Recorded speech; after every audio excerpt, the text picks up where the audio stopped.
Good morning, good day, good afternoon, good evening, and good night. Доброе время суток to everyone who may be watching this. This is, a marathon, not a Ukrainian TV marathon, but our own marathon. My name is Yuri Rashkin, and with me, of course, as every week, is Jonathan Fink. Jonathan, hello. Hello there. It's not a marathon as in a chocolate bar, because before we had Snickers, it was called marathon in the UK. That really does age me, but it's a different kind of marathon. Yes. Write in comments, what associations do you have with word marathon? But I think for me, this is an exercise that I feel like we can manage. If this was like a running marathon, I would be like, we're in deep trouble. If this was a chocolate bar, it'd probably be okay. But I think for our goals here of, being on the so-called air streaming for up to and including 4 hours, I think it's a nice little marathon. Perhaps it's a half a marathon. We'll see how things go. But a half marathon. Yes, I'm not even sure how much a half a marathon, but there we go. So how is life? How is we can start going over news. We can talk about what's going on in Ukraine. We can talk about some of the things that we're raising money for. Maybe we can start with that. Yeah, we'll kick those off. So I can't add the comments, but at this point, maybe if you can add the comments there. We've got Kharkiv, Ukraine, and we've got Kupiansk Vampires under Jigger's Paw. Those are the two campaigns that we're currently running on Silicon Curtain. Now, of course, some people might have preferences, and I think this is an interesting talking point. We could put this to some of our guests later. Kharkiv, Ukraine is, I would say, ostensibly non-combat. Now, obviously, those vehicles are going to be used on the front. They're going to be used to help people get closer to their positions, although you can't drive these vehicles, that close to the front anymore. And they're going to be used for evacuating people and just transporting people around. So, yes, they are adjacent to and they are assisting and enabling, let's say, military and kinetic operations, but they're for vehicles that in themselves, they are not going to be directly killing anybody. So, of course, a lot of people feel more comfortable donating to that. Whereas vampire drones, bomber drones, that's a little more explicit. But actually, not a little more. That is totally explicit what you're signing up for. And, of course, we've got these two choices, which I think is important because some people, even now, are going to be thinking, I don't want to contribute directly to something that sort of is so overtly military. And others are completely up for it. Others really, recognize that the only way to end this and save more lives in the long term is Ukrainian victory and the expulsion of the invader. So that's a nice little bit of background there, I think, about these two campaigns. You're muted.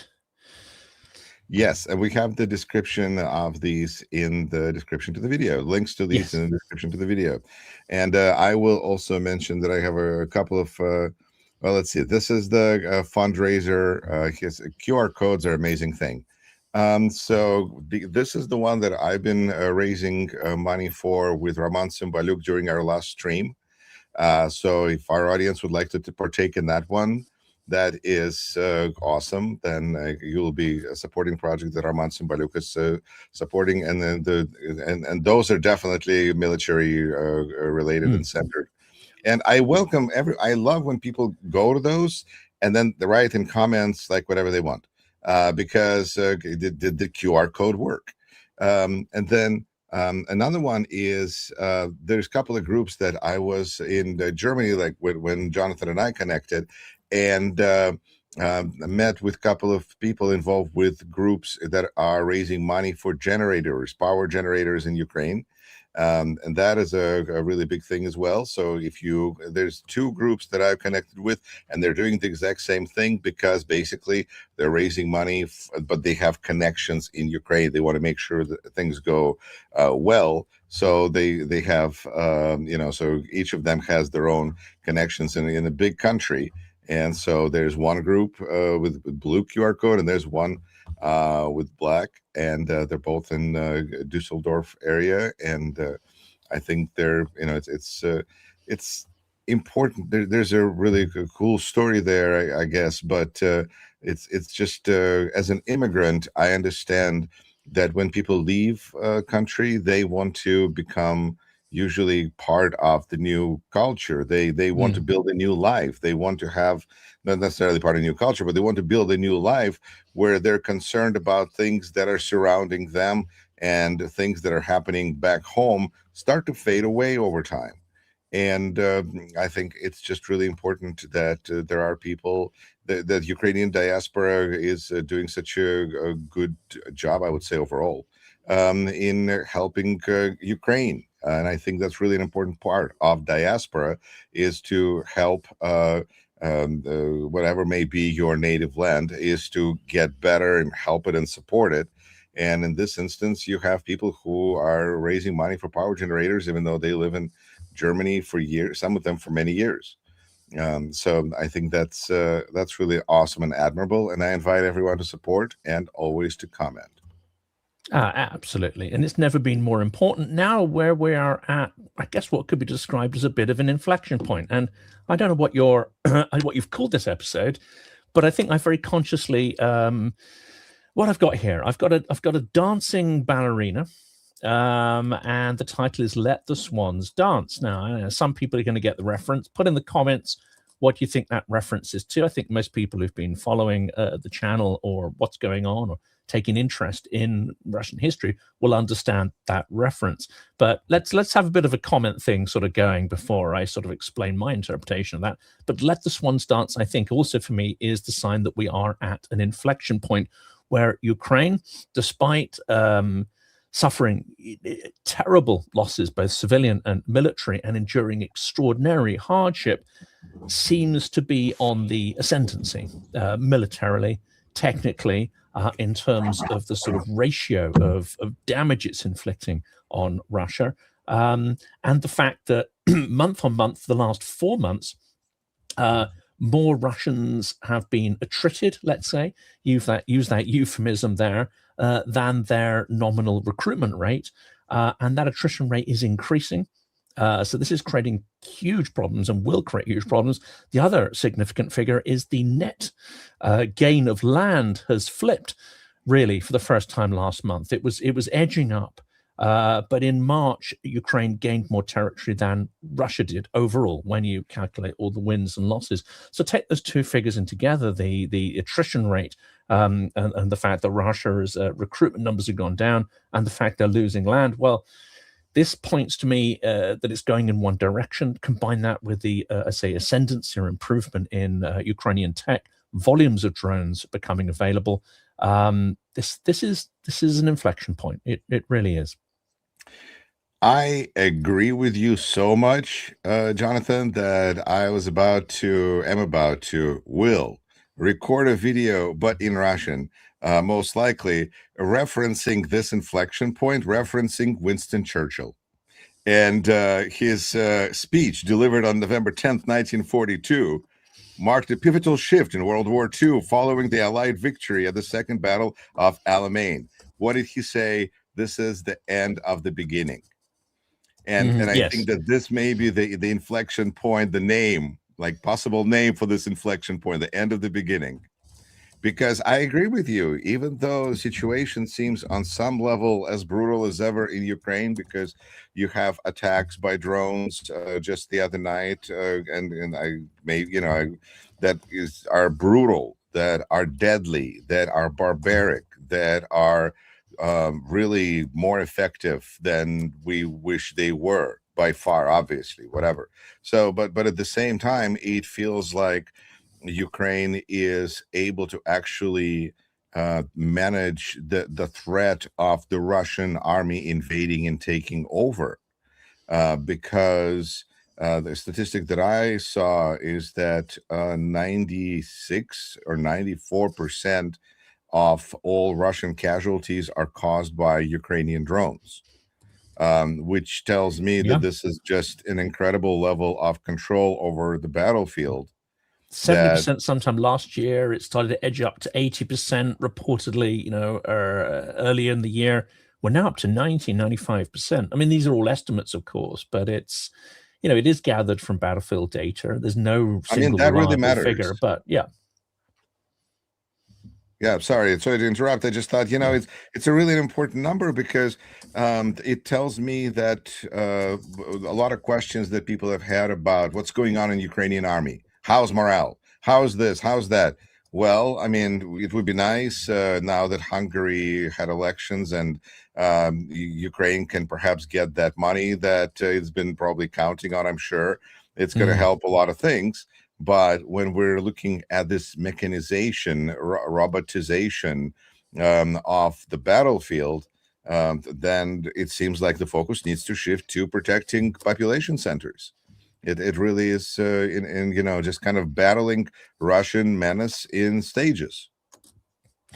Yeah, and you're well. We're going to talk as well, I think, about this, because this is some interesting stuff has happened. We had this no, it wasn't Peter, but it was the Moscow Economic Forum, not the one sort of managed by the state. This has always been one that is, yes, it has a lot of state aligned or even state employed expert economists, but it's the one which wasn't sort of, you know, structured to be propagandistic. It was the one that was tolerated, I think, because you had some actual criticism, not of the regime necessarily, because that's not allowed, but critique of its policies. And it needed that kind of, I think, mechanism by which it could get information and analysis that is a little more reliable and not just sort of, you know, snort its own propaganda. This one that's just happened a few weeks ago is extraordinary in its character, in that it has been a whole litany of voices, not just saying, okay, we got this problem, that problem, but screaming out loud that unless the course radically changes, and the implication is the war is wound down, that the entire economy is not just going to hit the buffers, it is hitting the buffers. And certain speakers, again, we've got to remember, these are not dissidents, these are regime-aligned people in the most part, most of whom would be, I'm sure, delighted if Ukraine was conquered and erased. They are saying essentially that the economic problem is here, it's happening now, and that the government is falsifying figures and quite possibly believing its own falsified figures, that the actual rate of economic collapse is far worse even than the most pessimistic forecast the government's letting out, and it's sounding the alarm. We can go into some of the details of what those figures are, but this is unique, I think, in terms of Putin's tenure, in terms of what is being said vis-a-vis, you know, critique of the government's policies. And there's the underlying hint here that Putin has to go, that he is now an impediment to any change. Well, perhaps those Russians need to pray harder, because whatever they're doing isn't helping, and they're not willing or able or courageous. They're not or desperate enough to do anything to change the situation. We have certain people who will speak up here and there, and to me that looks like screws breaking, you know. But to what extent does this mean that the machine is about to explode if some of the weaker screws have not managed to hang on? Yes. Well, I mean, last time we spoke, I think a few weeks ago on this topic, we were saying this is the sound of a machine being put under extreme duress. This is the sound of the, you know, it's the screech of the metal being pushed, but not necessarily beyond endurance, just being pushed outside of the shape that it's supposed to be, that sort of squeal of metal. However, now I think we are getting noises that the machine is structurally breaking. This is what the tone and implication has been of it.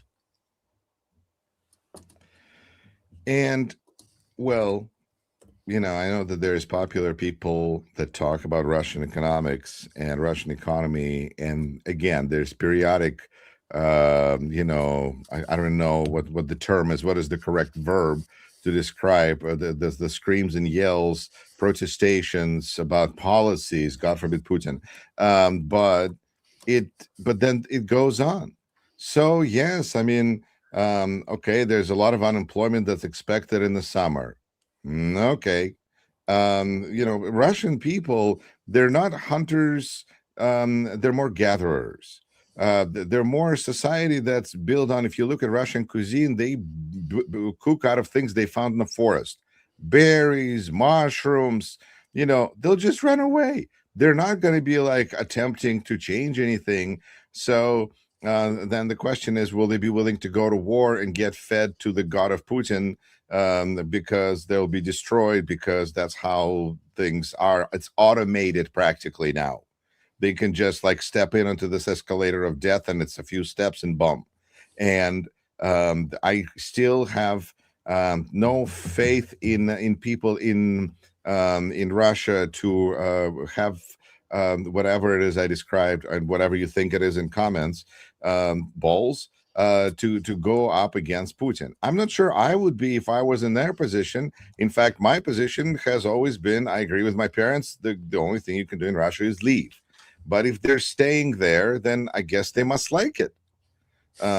So that's one way to look at it. And if they're just saying that the country's moving in the wrong direction, well, again, country cannot be changed unless Putin is changed. And if they're not willing to change Putin, then they can either leave or shut up. Sit down and be quiet. Go and just dribble. It's like J.D. Vance told Pope, stay in your lane. So it's a part of that lane doesn't even include theology. I don't know what lane they envisage for the Pope there. I think waving and smiling, limit it to that. Yeah, it must be. And I think there's a big conversation there, because this is an American Pope. And this is somebody who represents really the opposing view, opposite view on Christianity, because Trump is a much more, vengeful God. And perhaps it's Old Testament, perhaps it's Russian Orthodox. I don't even know. I hope no God was this crazy. But I think that Pope is representing the different Jesus, different view on religion, different view for purpose of religion and goal of religion. And apparently it does not, agree. It doesn't match with worshiping Trump. I have found a really interesting that it is the religious fanatics, religious fanatics, such as Pope, or Iran Ayatollahs, that are not bending to Trump's will. Everybody else finds it, like in the world of real politics, thinks it's better to just be like, okay, Trump, sure, you're the greatest. Thanks for leaving. Thanks, just never come back if you can. Come back when you have a different president. But these, it's like they have a different level of, management system is different. And of course, Stalin has been known for having said that, what about Vatican? Do they have, how many divisions do they have? And Vatican is not very strong in terms of divisions, army, military, their guards, I think their helmets are printed on laser printer. But what do you do? It's a very important, especially in light of the fact that news has just come out that in America, in the United States, youth have become much more religious over the last few years. And not just youth, but young males. Young females have stayed at about 30%. But is young this males, true? I heard this was fairly, let's say, self-reinforcing research done on very flimsy criteria. Yes. I've heard that this was it's like the old research that's done into cigarettes can't hurt you, that kind of quality stuff, or stuff that's really basically commissioned by the was this research industry. Commissioned by Catholic Church? I'm thinking that the dice were very much stacked towards the result or the outcome they wanted to hear, and in reality, there's no major religious shift. There's no huge deepening of fundamentalism or even religion light, as it were. So I suspect that this is a little bit self-serving here. But I will say, Jonathan, I am if you can finish your thought, and I will quietly sit. But I would like to say a couple of words about that before we move on to the next topic. Yes, yeah, absolutely. I mean, there are a couple of things there as well, because I think, what the Pope has come back and said, and today he's come back and punched very hard, and he's basically said that do not drag faith and religion, which is sacred and sacrosanct. Do not drag it and tarnish it with the filth of politics. Do not manipulate it and use it for personal political ends. He's come back and punched very, very hard. On the Trumpian side, I heard a rumor that actually one of the stories going around is that, well, of course, this Pope is a communist because, well, he comes from Chicago and he's secretly being controlled by Barack Obama and the deep state. Well, no great surprise they might reach for that, but that's the kind of world of crazy we're living in. Whenever they say, and Trump says Barack Obama, they always like to say Hussein, because that's the punchline. Let's not miss the punchline there. Yes, America's first Muslim president, as we know, is ludicrous. Anyway, I wanted to go back to the youth in religious because I teach at university, so I see young people in mass for years. And I wouldn't necessarily object to such a result because we're talking really about an uptick. We're going from like 28% to 42%. So it says more about the increase and versus for males versus for females staying at about the same. And I would say that sounds pretty reasonable to me as findings. Preliminary, of course, more research is needed. But what I see is situation in the United States where life has become much less certain, especially for young males. Young females have made a bet, women, I feel, have made a bet on higher education, on improving their lot through education. And it really consistently seems to work out pretty well for them. I mean, I have, and it works out on all levels, all sciences. This is not like men do this. No, I mean, I have a student who is a math major, and he was going to a math conference with the team. He's the only male on the team, so he got his own hotel room. He was excited. So these kinds of dynamics make sense because young males are not sure what's going to be happening. And in the United States, in general, as a society, we lack really deep roots. We are just maybe a few generations here and there, and that's part of the reason we don't have we're very optimistic about the future because we just kind of keep shifting forward. But sometimes this keep shifting forward seems like maybe we're going to some place that's really not really promising.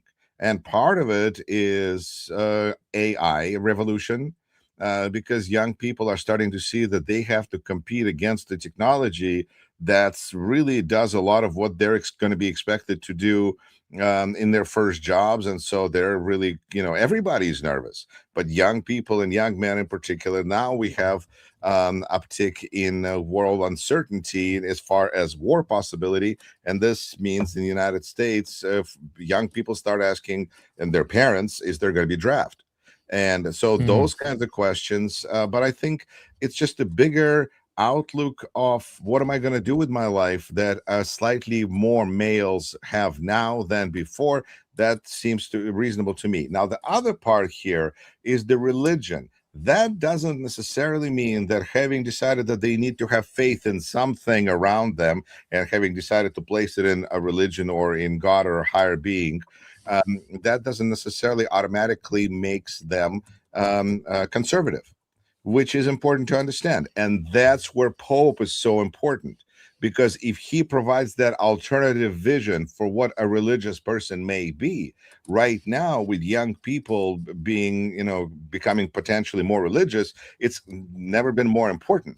Well, I'm sure, okay, fine, there's been lots of times where it's been more important, but this is really an important time to have a pope that can project positive values.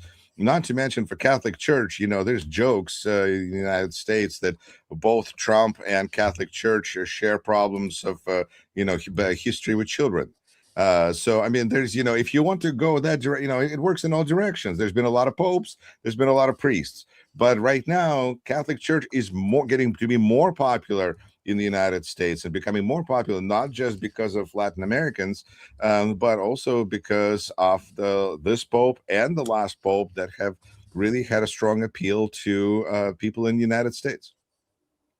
This is it. And the challenge, of course, that I see here is distinguishing between genuine and heartfelt faith and those who are, let's say, either misunderstanding it or using it for their own ends. And I think there's two interesting kind of stories that emerge from that. One is Hegseth and his, you've seen this one, quoting fire and brimstone. Tarantino, man. But yeah, it's come from Pulp Fiction. So this is, it's kind of almost hard to dislike. It's hard to dislike Pete Hegseth after that. At least he likes Pulp Fiction. But it suggests he lives in a world of Pulp Fiction, and that is the level of reality in which everything is interpreted. Slightly scary. And actually, the Iran policy, it's no good relating it to a sort of New York Times level of rationalization. It seems that we have to relate foreign policy back to a sort of Tarantino level of, that sort of absolute, you punch me, I'll punch back, or whatever, or get the first punch in kind of thing. And of course, the other story is J.D. Vance, who is compelled to defend Trump's war against God, war against the Pope. I think he's onto a loser there. And I think after Hungary, which has diminished him significantly, he is now further diminished by having to repeat and defend Trump's nonsense. He's degrading what little credibility he might have had with genuine believers. You can see he's trying to build a persona because he's got a book coming out about his faith, his conversion, his journey. He's trying to establish himself as a credible and authentic candidate in this conservative religious space, but unfortunately totally undermined by design, as it were. And we've just at that moment been joined by Mr. Philip Ittner. What a delight. Well, it's funny you should be talking about J.D. Vance, because one of the major criticisms about him, and it's going to be inescapable in any political future of his, is the man is far too mercurial to get any traction, aside from his lack of natural charisma. But I mean, he's changed his name 3 times. His whole basis of his mystique is that he comes from a part of the country that he doesn't come from. He does the hillbilly elegy from a place where he went to in the summer off years when he wasn't at school at a very, well, I won't say very, but at least a well-to-do Ohio suburban high school. And he bases his entire book on degrading them, and so he changes his personality and to suit his audience. This is how he comes to the attention of Peter Thiel and Silicon Valley and all of that. So, everything that he touches seems to rot. So I'm politically not terribly concerned about J.D. Vance. Which is a relief. I mean, he seems to have burnt his bridges. That little performance he gave recently in a sort of, I think it was somewhere in the Deep South University, that was a whole that was empty. I mean, he performed to a Yes. basically. Yes. Well, and you're both not American, so I'll clue you into another thing that was disastrous. Yuri, I think, you Yuri, do you have American? By the way, hello, Yuri. You and I haven't interacted as much as I would hope we would have in the past. Our paths, Philip, it's very nice to meet you. Our ways have kind of circled around one another, but I haven't actually had a chance to introduce myself to you. I'm a big fan. And I appreciate the information that you bring to this arena. But one of the things that I was going to say is, okay, perhaps a natural-born American is the incident at the donut shop. Do you guys remember that at all? With Clinton or which one? No, with Vance. Oh, but he was asking for whatever you have, right? Yeah, whatever you have, and how long have you worked here? And it's a donut shop, man. I mean, like. It's not.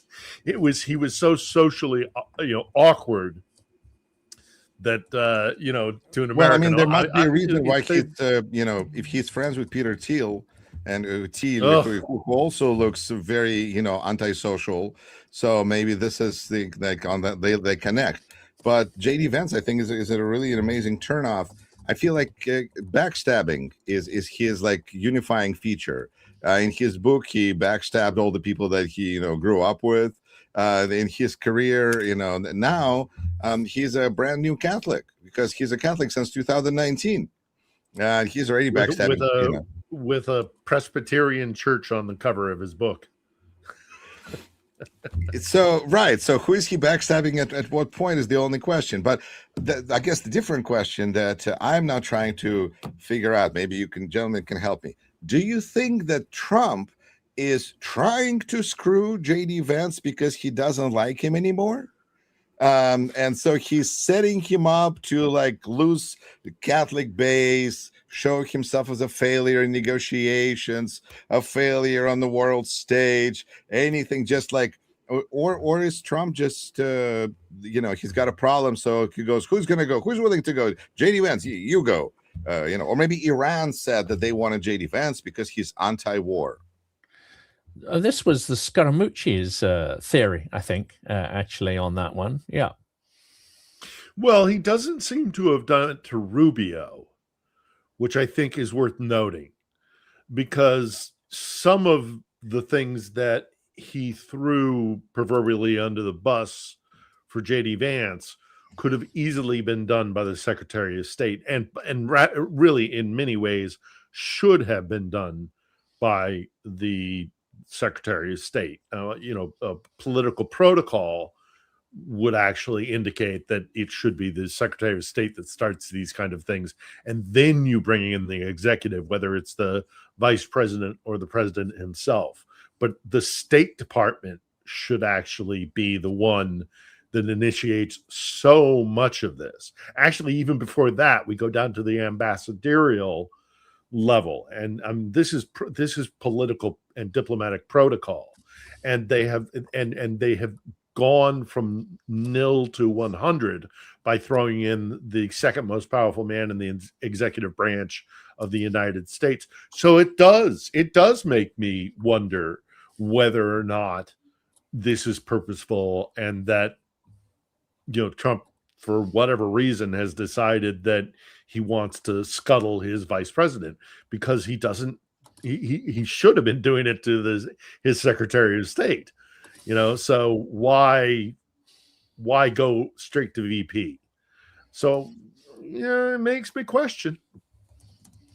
That same theory would then apply to Rubio as well. I mean, it maybe talks to something, again, I'm borrowing from Scaramucci here, saying that Trump is not someone who envisages a world which he's absent from, is not someone who thinks about a future which he cannot dominate and fill, obviously, with his, egotistical, narcissistic nonsense. Therefore, he's not going to try to bring that world about. And actually, his narcissism may make him resent the thought that anyone might outlive him, and therefore, consciously or unconsciously, he's looking to destroy his would-be successors. Now, of course, there's a similarity here. Mr. Vladimir Putin is somebody else. I was just going to say. Cannot tolerate succession or the idea of succession. I mean, it's apples and oranges in some ways, because Vova can't allow anybody to rise to a position of national power, because that threatens him. In the White House, you can play a game of courtship. You know, you can get one organ of the executive branch against the legislative and the judicial, and there's a lot more politicking that can be done, I think, in America. So he can pit Rubio against Vance, or he can screw with things like he did with Tulsi Gabbard, or with why am I gapping on her name? The woman who shot her dog. Kristi Noem, you know, and kind of throw her into an environment in which she's not necessary. And I'm not saying that there are equivalencies within the court of Tsar Vladimir Vladimirovich Putin. You know, he plays some of those same games as well, but ultimately, while there are these similarities, I think that, you know, Putin being the center of gravity and being the star, the sun around all of which else circles, is not really kind of how it's done in the United States. I may be splitting hairs, but nevertheless. I think there's really, you're onto something, because the way I've been looking to simplify, because I get asked on news to give like news commentary in Ukraine, mostly, although a little bit in Poland, sometimes in Israel, every day, many times, 10 to 15 times a week. And it feels like, you know, there's a lot of stuff happening and I have to like come up with a perspective on everything. It's a little exhausting. So to simplify for myself, I thought a simple rule is, well, if Trump is going to do something or not going to do something, is, will Putin like it? If Putin will like it, there's a good likelihood that they'll find a national security reason why that would work. And if Putin doesn't like it, then, or wouldn't like it, like what would Putin do? Like a bracelet, simple bracelet to wear. If Putin doesn't like it, Trump will find multitude of reasons that all make, you know, sense on paper why that's not something that we want to do. And for one, a simple example is for me, Tulsi Gabbard, because people who view Trump's politics go, okay, we know who is going to be next. There's the next one should be Tulsi Gabbard because she's a woman. Because Trump is firing Pam Bondi, Kristi Noem. There's a pattern emerging. Tulsi Gabbard should be next. But I think that Tulsi Gabbard, like Putin likes her, or she's a good friend of Kremlin. She's been promoting Putin's talking points for well over a decade. So, and she's a director of national intelligence. Wow. I mean, you know, you don't like give that up. So I think that she actually has a pretty good chance of sticking around, no matter how inept she might seem or how unhappy Trump may be with her, you know. So those kinds of patterns in small and big decisions, there's sometimes little gaps that I go, well, I'm not quite sure, but it's probably because I haven't done enough research. Like, for instance, exactly why we're removing the waivers from the sanctions, and now the shadow fleet is once again sanctioned, where we had those temporary waivers for 30 days, but Besant came out and like we canceled them. I mean, Putin wouldn't like that, but I think there must be just other bigger fish to fry that they're dealing with, and strategically it all works out for them. But I wonder what you think. Well, I think certainly with Tulsi Gabbard, you might be right in the sense that she is the Kremlin's person in the White House. You know, I mean, she has openly admitted that her primary source of news at one point was RT, which is just, you know, mainlining Kremlin propaganda. And this woman is national security. So, you know, that should be sending red alarm fires, all throughout the government. But she's not the only one, and that's what bothers me, is that there are others within the administration. I mean, even J.D. Vance has, repeated stuff. We've had people in both branches of the Senate, in the House of Representatives and in the Senate, of guys openly repeating, I mean, almost word for word, Peskov or Lavrov or whomever else. I mean, I remember one of the things that was so shocking to me was something at some congressional hearing back when Matt Gaetz was still in the House of Representatives, that he made a repeated point to, I forget who it was exactly, but somebody who was administrating, the idea of sending more aid to Ukraine. And he kept beating on this idea of, are any of these funds or weapons going to the Azov Brigade? And I just sat there and I went, I wonder if Matt Gaetz even knows who the Azov Brigade is. I mean, and of course, this was earlier in the year, earlier in the war, when, the kind of Russian mythology of Azov had far more traction in the West, and certainly even in the United States. Not that it's gone away, but the fact that he was so determined and adamant and kept pounding at this idea of, is any of this aid going to the Azov? And, with the presumption, of course, that the Azov was, Nazi and neo-Nazi or whatever demonology he wanted to accept from the Kremlin. But it was shocking to me that a member of the House of Representatives would be taking as a given the narrative fed to him by the Kremlin. And I've seen this over decades sneaking in, but it has gotten so much worse under the Trump administration, where the worldview and the perspective of the Kremlin is taken as de facto truth. There's no investigation or conversation about, well, what does that mean that weapons would go to Azov, for example, or that there are bio labs in Georgia, or that,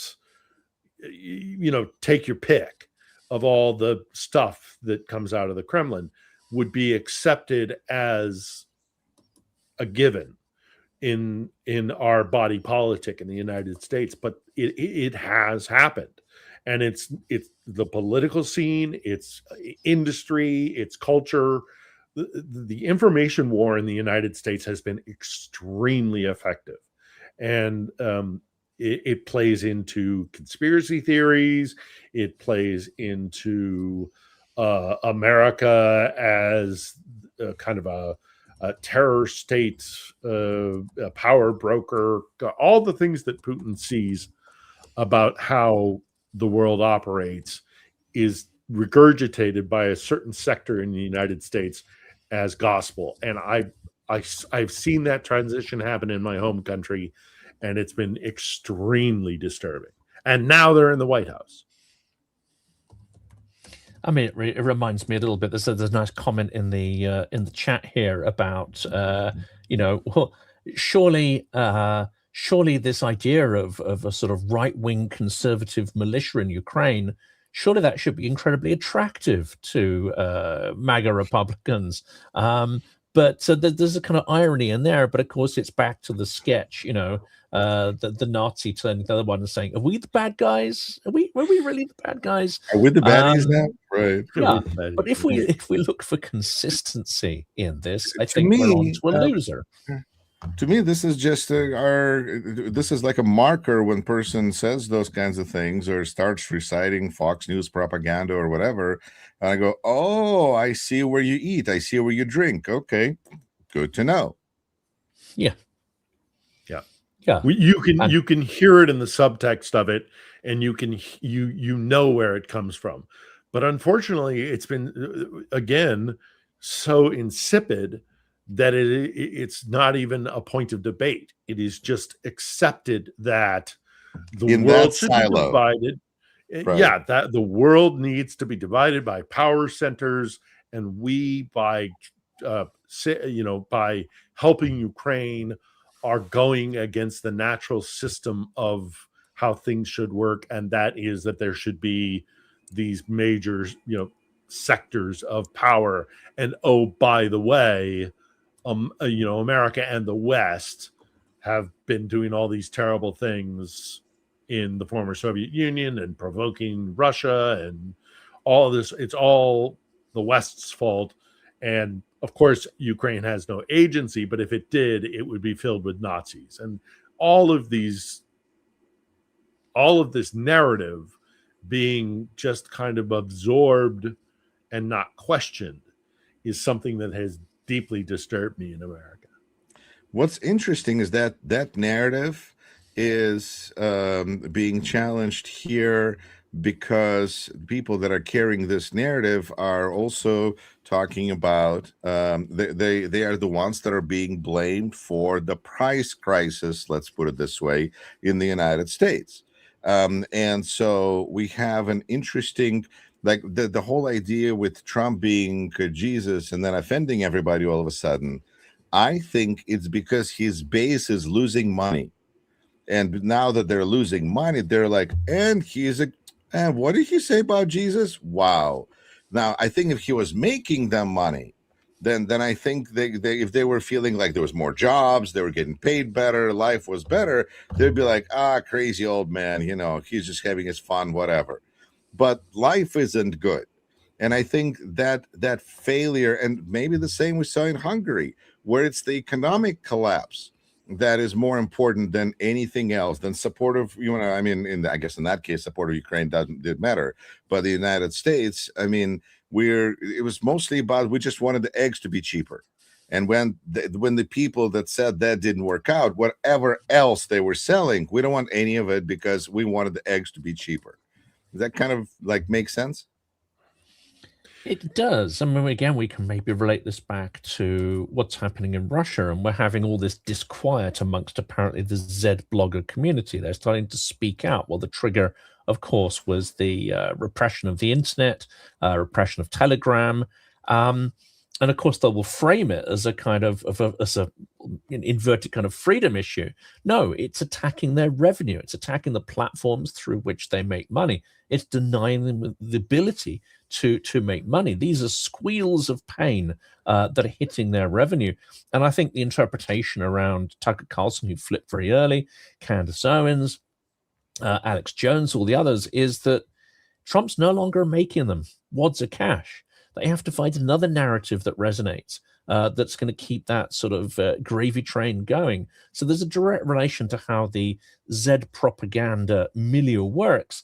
And I think, what's happening here, there are, of course, slightly different dynamics in that in the Z Patriot community, people will be sort of given an editorial script, right? You have to talk about things within this framework. I don't know if it works exactly that way in the US version of this, but the problem is the same. The contraction of people who are tuning in and the loss of revenue. You mean in terms of the comparison? Yeah, it's why we got Z Patriot squealing. Yeah, and why we've seen Trump's, podcast bros are flipping as well. It's all about the money and what story you have to spin to get paid. And the comparison between Trump and Putin is a fascinating one, because Trump has so many times said that he wants to be like Putin. Is he like Putin? The whole interview, the statement by Fiona Hill on that statement, by the way, Jonathan, great interview the other day. Jealous, very jealous. Right. It was Yes, wonderful. we all are, Philip. We all are very jealous. Yes. I have to admit that is an old one that a lot of people didn't notice the date on it. So that was an old one that was sort of re-edited for the bits that were still relevant. I've been trying to do a follow-up. I would just love to interact with that accent for about 45 minutes. That's enough. I mean, it was fabulous. I mean, I should say that for the recorded sort of 30-minute interview, because at the time this was done in 2023, Fiona was in a real rush to sort of get away, but we did have like a 10-minute conversation prior to hitting record. And at one point she's asking me, so do you think we did the right thing? What do you think of our policies? I'm like, this is insane. Being asked about the architect of, the US policy towards, whether what did I think of those? And yeah, that was fairly mind blowing. It's a nice disarming communication approach. Yes. Yeah. But she did point out that Trump wanted to be like Putin, and I think that Trump is just more like Putin on steroids, because he's got a lot more options and things, that levers at his disposal than Putin does. But at the same time, Trump has a lot more consequences for his actions than Putin does, because Putin can screw up all day long. He's screwing up this war for 14 years, but it's in Russia. It's okay. But for Trump, there's supposedly consequences, elections, all of that kind of stuff. So that's just kind of seems like they are similar, but they're in different contexts. Yeah. And this is a question for you two. Obviously, both of you having much more skin in the game, as it were. Are you like me? Do you find it sort of terrifying to see how far Trump's come, but also reassuring that he couldn't go all the way, that he's found some of the limitations on how he can, manipulate the system? Or are we not at the end of this yet? I mean, is that premature to think that he has discovered the limitations on how far he can deform and push the US system? Well, I mean, the thing that exists in the United States is a system of counterbalance that has, been abandoned by, unfortunately, the Senate, the judiciary. We're supposed to have 3 branches of power, and the executive is just gone nuts. But there are still governors who govern their own states. There are federal judges who are in certain districts, and so there are ways to, if not completely stop Trump, then certainly delay his tactics and put a spanner in the works. Whereas the Kremlin, the only excuse that puts the bubble around the czar is if the czar only knew. I mean, it's always an apparatchik. It's always a subordinate that is to blame and will be easily and without a second thought thrown under the bus. So the systems don't work the same way, even though the president has the power of the executive and the power of the pulpit, and he has the Oval and the Resolute desk. Putin has everything. I mean, yes, there are power dynamics, but he's the czar. So he has the ability to differentiate himself from the system itself and from the faults in the system and the complaints. So it's a little bit of apples and oranges, but certainly Trump would love to be able to bypass every other aspect of power within the United States. And if he could, he would. Putin doesn't nearly have that kind of issue to deal with on a daily basis.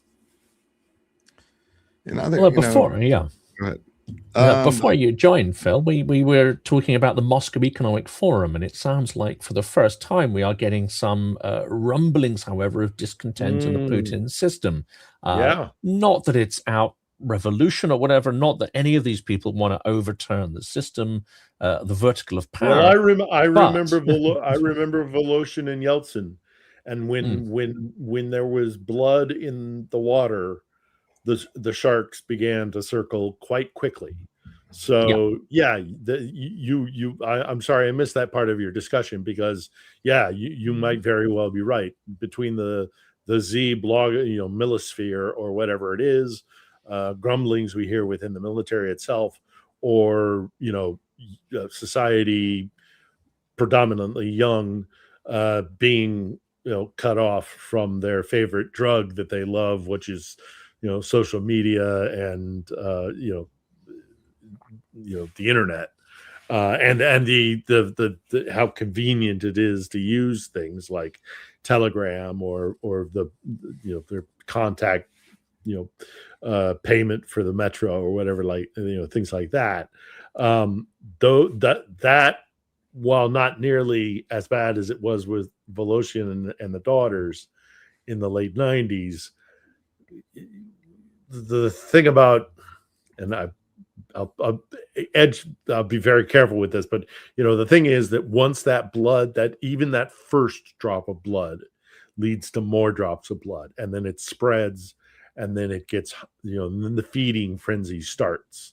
And that's what every czar has been worried about. Every Russian leader, even during the Soviet Union, always worried about, would the sharks or the boyars or the Politburo suddenly start to, orchestrate, looking past them to perhaps even becoming the power itself. So it's slightly different than how it works in the States.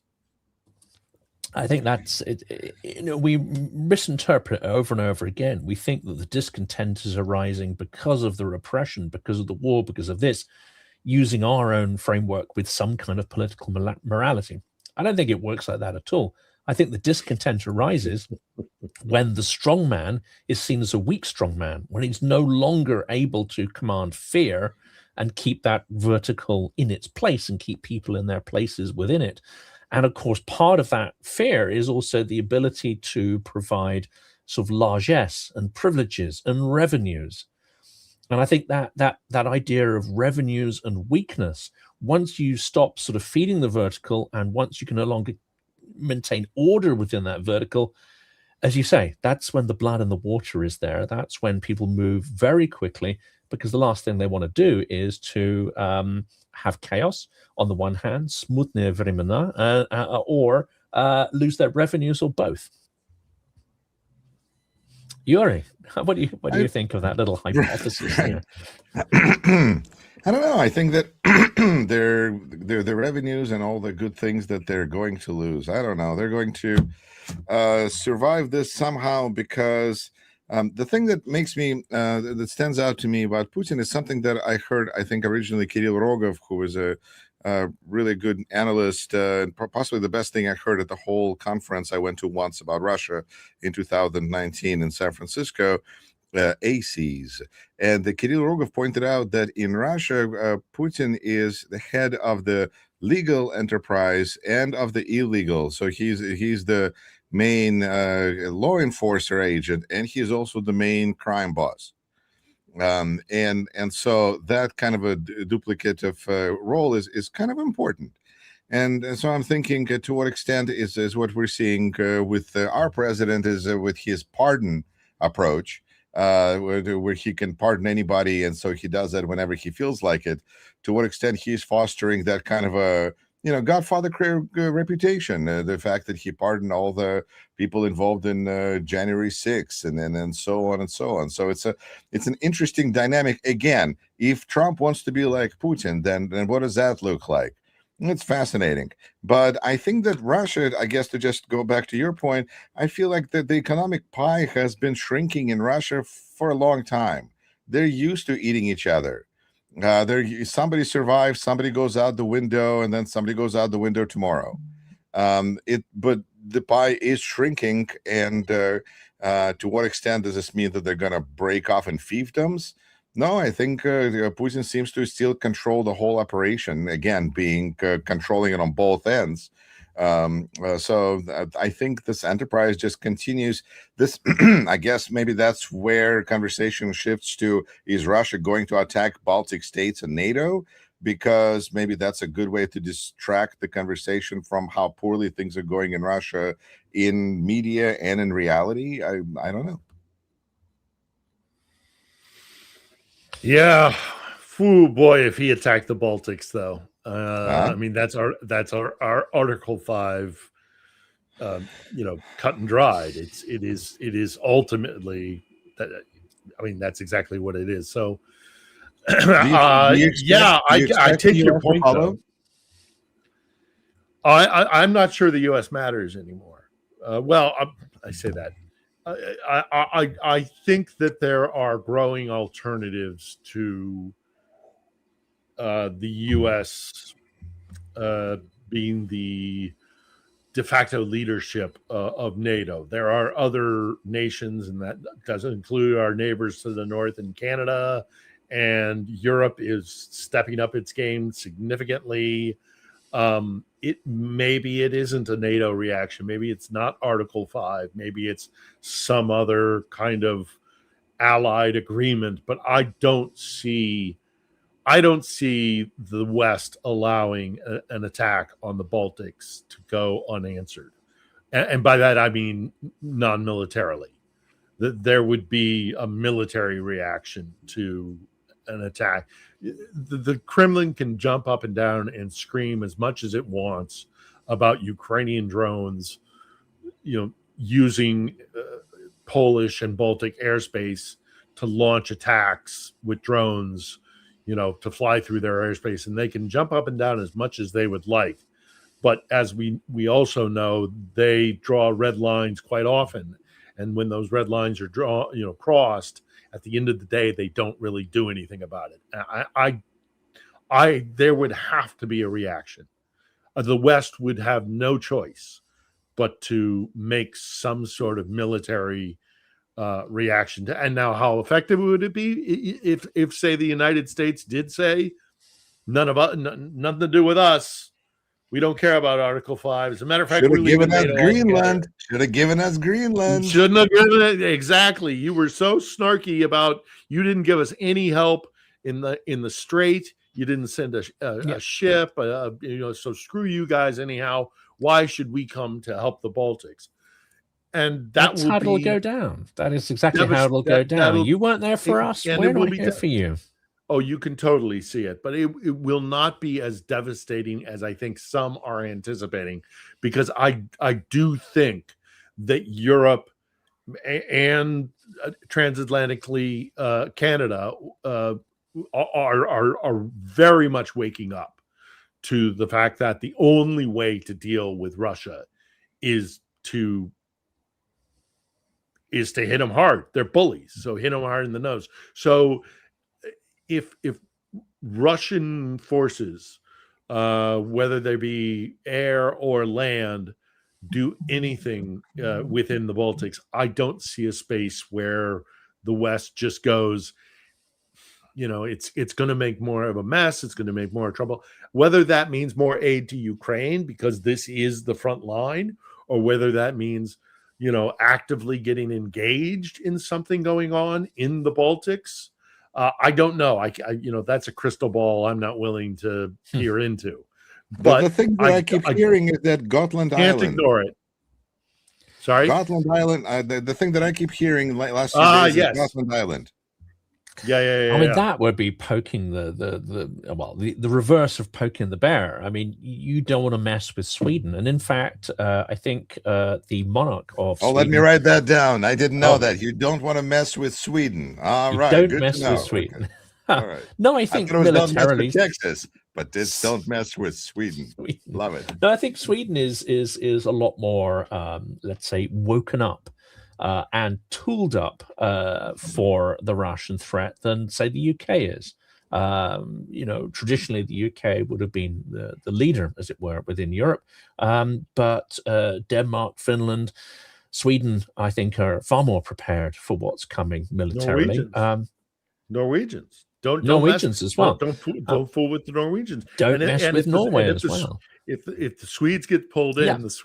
if the Swedes get pulled in, Norway will get pulled in as well. Yes, It's yes. an inevitability. And Finland, do not under Yeah. well, yes. And now that even without being a partnership in NATO, I think Finland would be I don't drawn understand. in that Have they situation. forgotten Alexander Nevsky?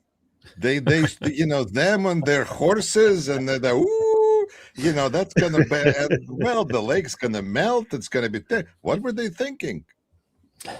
Exactly. I mean, one of the things I covered in the disastrous state of the British military is at the moment we are borrowing 14 artillery pieces from Sweden, and they've asked for them back, and we're like, yeah, but that would leave us with almost nothing left. So we're not in a good position. We're also and you know, I think this is unfortunately where Trump, maybe in his own way, has a point. He's been mocking the Royal Navy, its capability, so's Hegseth, but we recently took over, I think, the lead on a sort of Northern Seas Baltic NATO mission, but we didn't have any ships from which to lead that operation. We had we had the admirals and whatever it was. So again, we are, I would say, borrowing a German ship, which is nominally under British control, as it were, as part of this exercise. Doesn't the British Empire have those beautiful ships with those beautiful sails? And I mean, not anymore. Well, we got a few in museums. Nelson would be rolling in his grave. He would, you know, like the Russians rolling out the T-55s. We can maybe bring a couple of wooden sailing ships to the party, but we're in a disastrous state. Yes, let's tool up the Cutty Sark. Roll the Cutty Sark out from Greenwich and get it going. It's just catastrophic, and I think the three people who helped to write the national defense policy that recommended they made, I think it was 21 or 23 points or 65. I can't remember how many points it was. I did an episode just yesterday, but they made 62. I think they made 62 recommendations. The government accepted all of them, said, yeah, we're going to do all of this. And they haven't done any of it. That document, agreed last year, is still sitting on the Prime Minister's desk unsigned, not because necessarily he disagrees with anything that's in it, just the funds aren't there, and the Treasury is saying no. Treasury says no. We're in a disastrous state of preparedness. Fiona Hill, who we talked about a minute ago, has said that this is bizarre, and other authors of that report have said that it's devastating, that it's worrying, that it's disastrous, and we're asleep at the wheel. So unfortunately, yeah, there's, we have to agree with some of the detractors there, that the UK is not leading in this. I feel like we didn't even really do like proper introductions. And I would love to hear more about like Philip's channel, because I just, I would love to hear more about, because I'd love to have you. I'd love to have you on as a guest. It's basically I came here and quickly realized that I am no longer a young man, and that Frontline news coverage is perhaps for another person. And also, I just wasn't happy with the content I was producing. I'm a veteran of 30 years of broadcast television, and I'm used to having a cameraman and a producer and a team effort and really putting out a polished report. So I wasn't happy with my reportage. So I decided to build a studio in Kiev where people could come to me, or we could do remote interviews, and that would be, as a, instead of me running around the front, which I shouldn't be doing at my age anyhow. Instead of that I would do these kind of interviews. So we've been doing, it's called On the Edge, comes out every Sunday at 8 p.m. Kiev time. And we do about an hour-long interview with people who are either experts in one form or another that's important to the war, or we try and profile as many Ukrainian voices as possible. Actually, it's as Jonathan knows, I can run at the mouth sometimes, but this does allow me to bring up a point, is that we've been off the air for about 2 months almost 2 months now. And that is a result of the massive attack on the electrical grid in Kiev that happened at the beginning of February. I returned from the United States after the holidays, and I was on for about 3 weeks. And then we had this massive attack on our electrical grid, and it destroyed the electrical system, our circuit within the studio. So first we had to rebuild and repair the circuitry internally within the studio, which has been turned into a proper, well, I like to think a proper, Jonathan, you've been there. You can attest to it, whether or not it's true, but we like to call it's soundproofed and good mics and good lights and things like that. So we lost our electrical system within the actual building studio itself because of a surge, because the electrical grid was so messed up. Then we had the local provider had to come and fix that. And then ultimately, even the local provider had to say, no, this is something you need to go to the city for. This is a municipal problem between the line that you have to your circuit board and the centralized power station, which is how things are done in Kiev. And I only tell you this extended story, not only to excuse our absence, but also to say that when the Russians are attacking the electrical grid, and infrastructure, utility infrastructure within Ukraine, whether it's here in Kiev or anywhere else. We recently had a very, very serious attack 2 nights ago.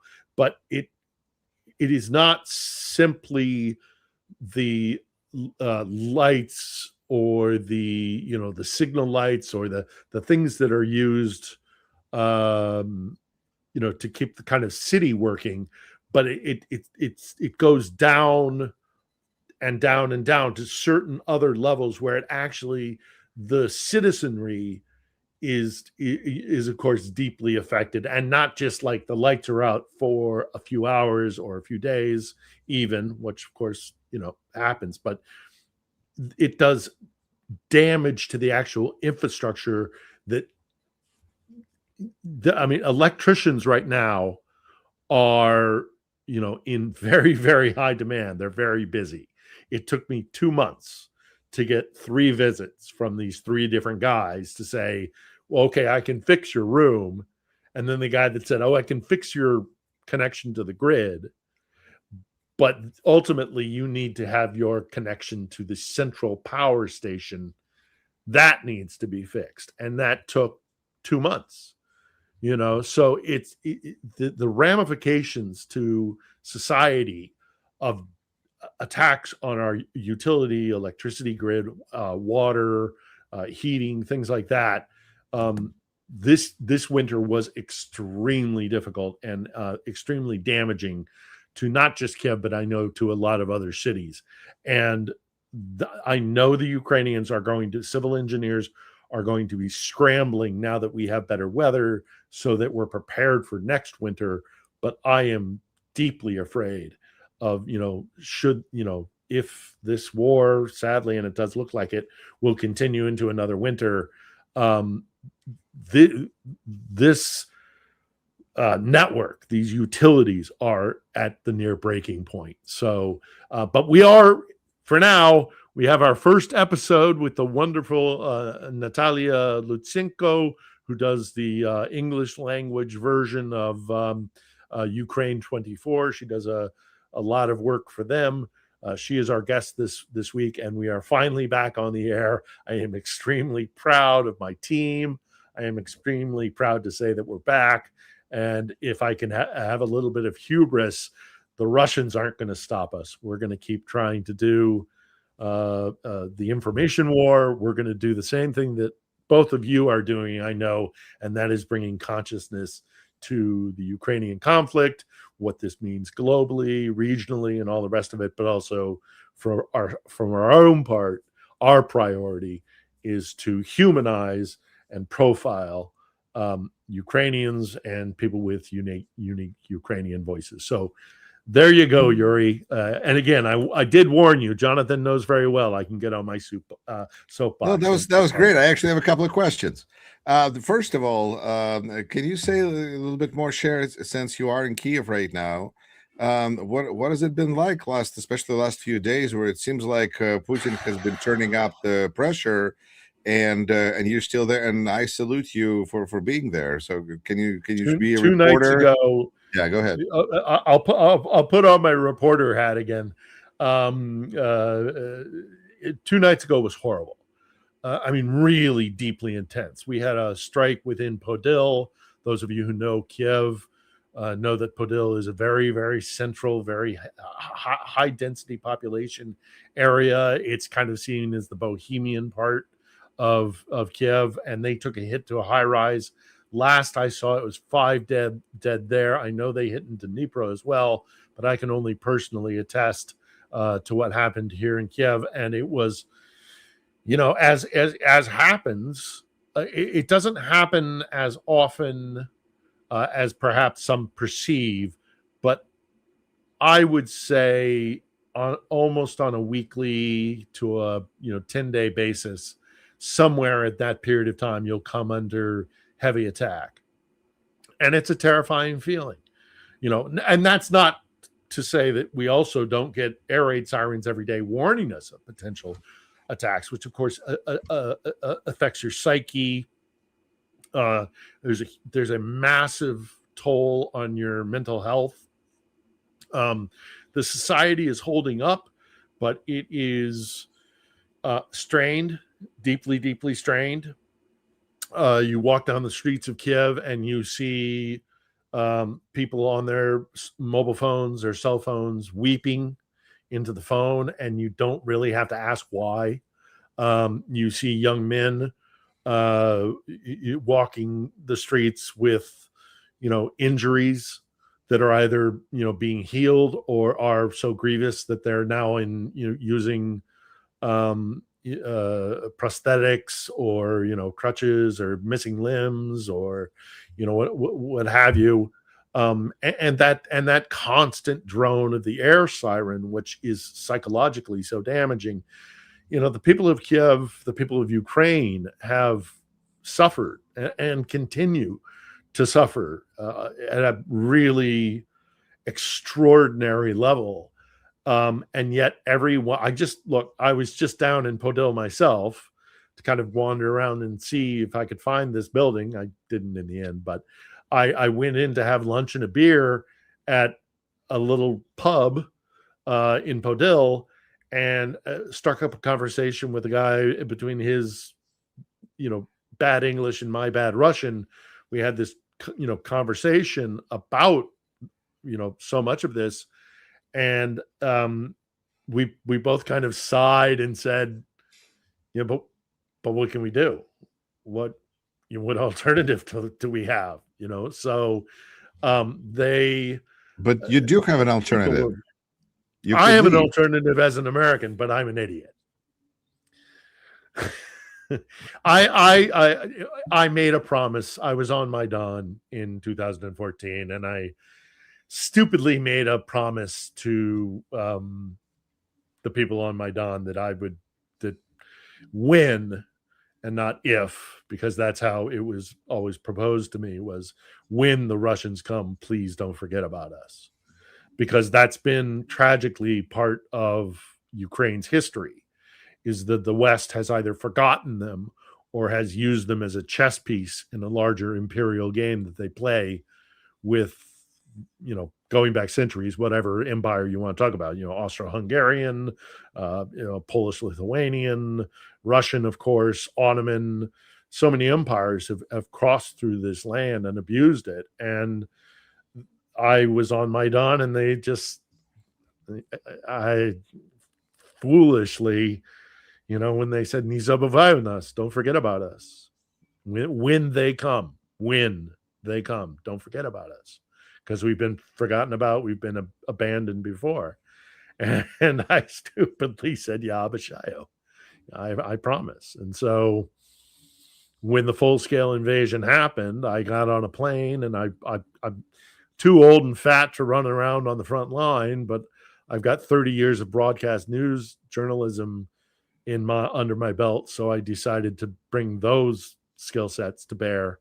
And that's what I've been doing for the last 4 years. And I cannot wait until I can crack a bottle of champagne on Krishachik and then hop on a plane out of Borispil and fly back to, dip my toes at my cottage in Michigan and never think about war again. I've covered over a dozen wars. I was in Iraq. I was in Afghanistan, Syria, Lebanon, Libya.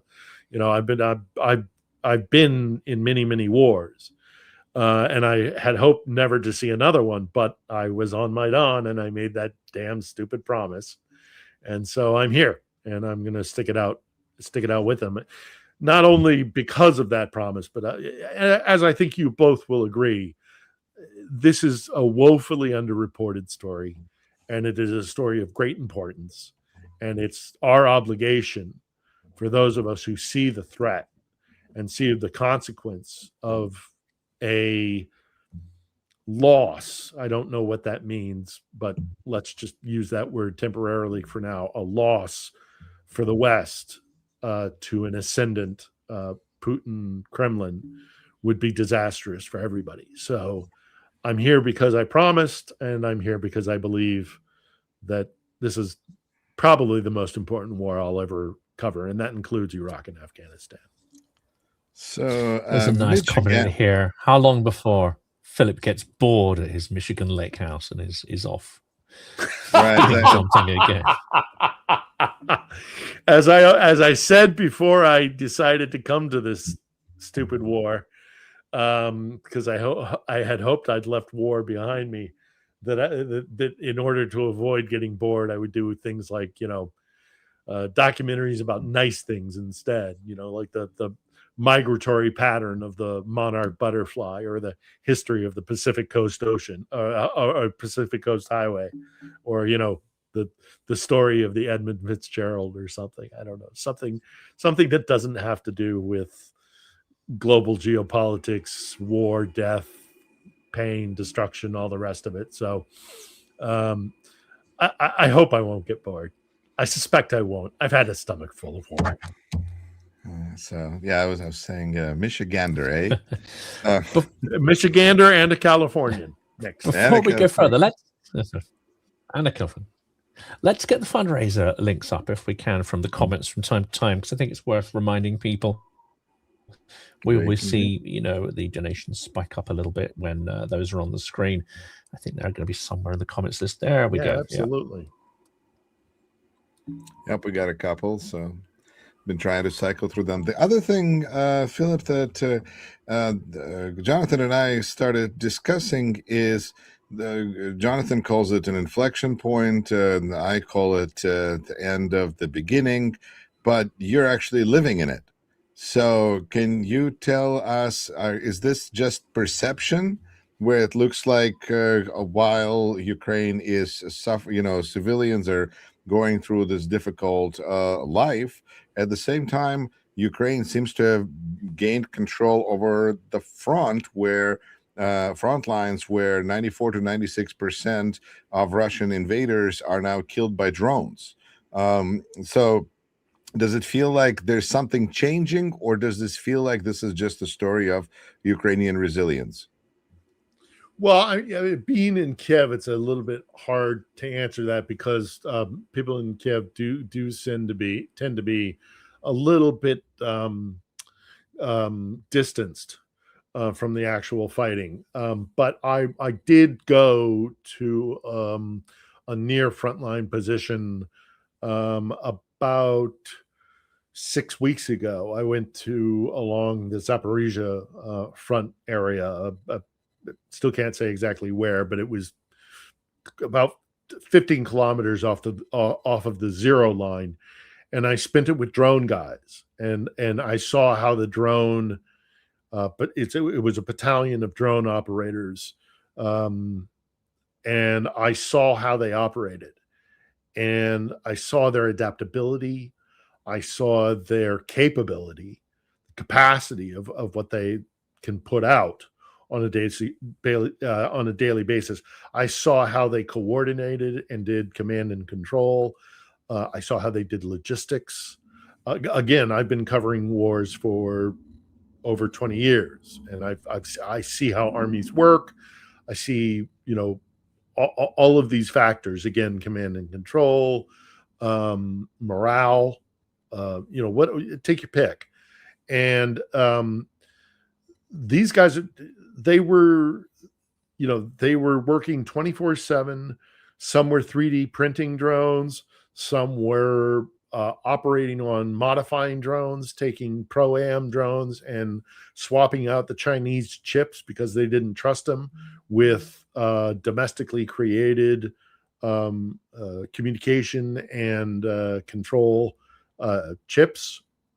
That I don't know who makes them or where they make them, but they're getting rid of the Chinese elements and they're inserting their own. I saw them repairing, drones that are meant to be bomber drones. These big the Vampire, drones that drop mortar shells. I saw how they dispersed their production capabilities and the command capabilities. And it was all incredibly impressive.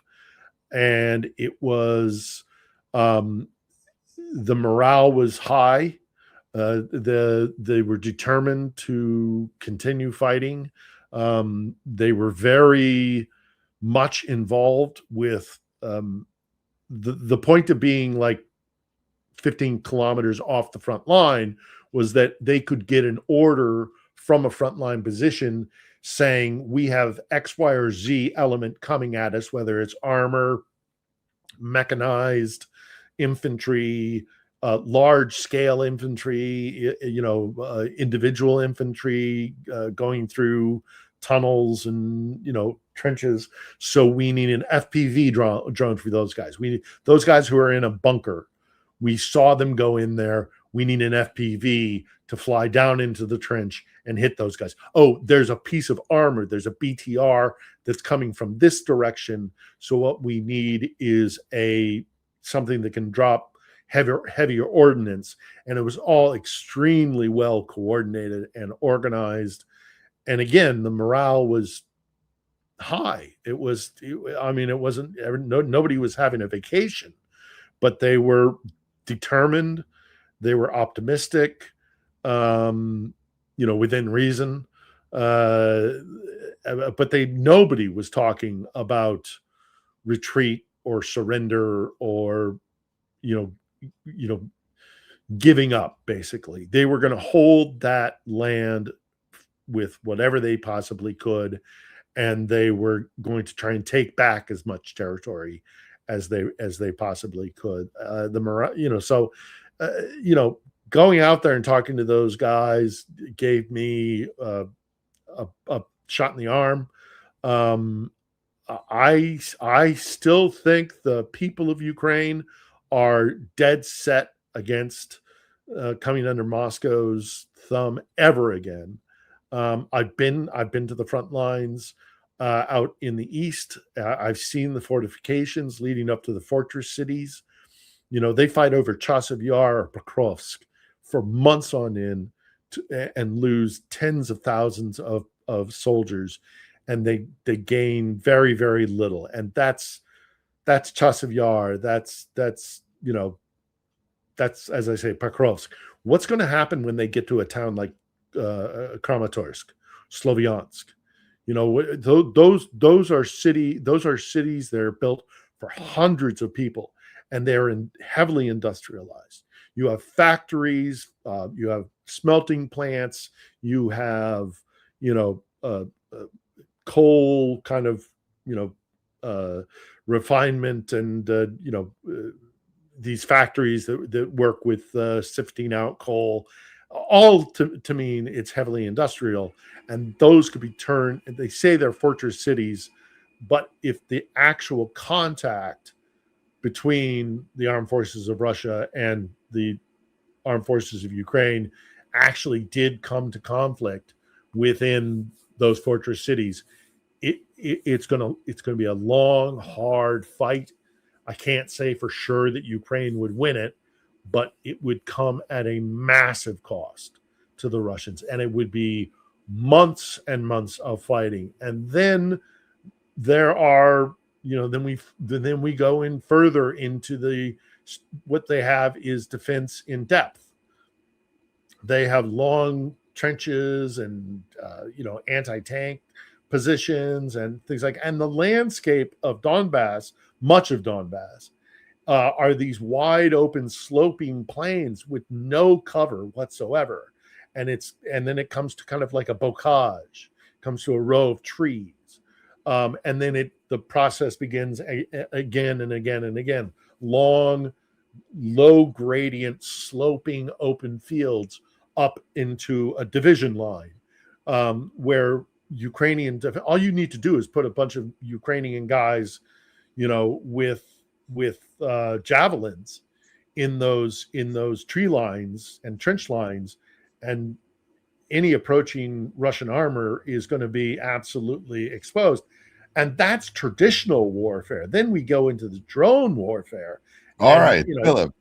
I just would like the to. Russians are outnumbering them, but the Ukrainian skill level is very high. Sorry, go ahead. Sorry, we have one more guest, and that's why I just wanted to make sure that everybody's included in the conversation. I'm really excited to have Hey guys, Philip, friend. Yuri, how are you? Welcome, guys. How are you, Lev? I'm good. It's Slava, lovely to see you. Yeah. Hi, Herojam Jonathan. Slava. Pleasure to meet you guys. Hi there. Great to meet Great you. Yeah, meeting first time, I think. I think so. Yes, Jonathan. I think it's the first time. Definitely pleasure to meet you. Thank you, Yuri, for having me. I apologize for the tire, but I'm in Washington D.C. and my daughter say hi. Say hi. So I'm send hello to your uncle. Please, yeah, he's Alexander. Definitely. So how are you guys? What's going on? We're doing great. We're doing a bit of a fundraiser for Ukraine, but also wanted to, awesome. take advantage of your expertise and knowledge. Of course, you are running for Congress, which is really exciting. But so I guess if you wanted to start by sharing what made you want to do it. Oh, well, thank you guys for having me. But by the way, everybody that is supporting Ukraine, God bless each and every one of you, because Ukraine needs every single support it needs right now, especially the past 36 hours. If you've seen the diabolical attacks onto Ukraine, Kiev, Odessa, double taps, and so on. It wasn't a lot of fun, Lev. I know. I was on the phone with Docs. I actually wrote a letter today on my Substack about it. Where we do a show with Kevin Harbaugh. Actually, right now we're partnering up with Midas actually to give it a bigger exposure of Voice from Ukraine, to be able to give people an inside look of what really is happening. Because right now the media is all bunched up with what's happening in the Middle East, Iran, and everything else, and that is Putin's game. I'm always just a phone call away, Lev. Oh no, you're absolutely or an email. I'm at your disposal, 100%. We're actually planning on trying to put together a State Department trip in May. We're trying to figure out to go down to Ukraine to start making some changes. But Congress, great question. Not a political guy, as you guys know. Those of you that know me, I'm as far from politics as possible, but ended up getting involved in politics because of my relationship with Donald Trump, because of him sending me to Ukraine and having me do basically start up a shadow diplomacy for him. A shadow diplomacy that he currently still controls and runs, but just has different people in there. Instead of Lev Parnas and Rudy Giuliani, now you have Jared Kushner and Steve Witkoff. And it's basically, at the end of the day, the same plan, same motives, and same apparatus and same people behind the scenes. I started speaking out after my arrest, as you guys know, and as we keep speaking truth to power. I've testified in Congress under oath. I've had a documentary made. I wrote a book, and I have a big platform on Substack, YouTube, and other social media where I go every day, break news, talk about all the corruption that's going on, all the problems. But the problem is that not enough people hear about it, not enough people see about it, and really we're not able to make change. And I'm not looking to be a social media guy. I'm looking to actually make change. And, I sat down with my wife, my family, and try to figure out what's the best way we could help our country at a time like this. And being in a position where I am, lived through what I lived through, seen what I seen, and very few people have seen the corruption from the inside the way I've seen it, being in the Trump first administration, and then most of the players played out right now are and the same people in the second administration. What you're seeing be played out in Venezuela, those are some of my ex-partners that were in the first administration with them that are still continuously working at the deals in Venezuela. Obviously, you guys know my connections overseas in Russia, Ukraine, and all the oligarchy there is one of the reasons Trump sent me over there and put pressure on Zelenskyy because of my background, going back all the way to the 90s and, growing up in that world. So I decided that, the best way I could help my country, the best way I could help Ukraine, the world, is by, speaking truth to power in a place where, it matters. And that's, in Washington, D.C., Congress, Senate. And I decided to run for the 27th District of Florida. It's a unique district made up of immigrants like myself, even though they might not be from Russia or Ukraine or, Eastern Europe. They're immigrants that have gone through the same type of dictatorship, authoritarianship, survivalship that we have growing up in the Soviet Union and places like that, Venezuela, Colombia, Cuba, same type of individuals, and something that Trump is right now using as a main platform with Vladimir Putin to be able to exploit and use this corruption power. So that's why I threw my hat in the ring, and that's why this race is not just for the 27th District of Florida, but I'm also running a national campaign to be able to help all the Democratic leadership across the nation. But I want to also make it clear that I'm not a establishment Democrat. I am not running on behalf of Chuck Schumer or Senator Jeffries or any of these guys.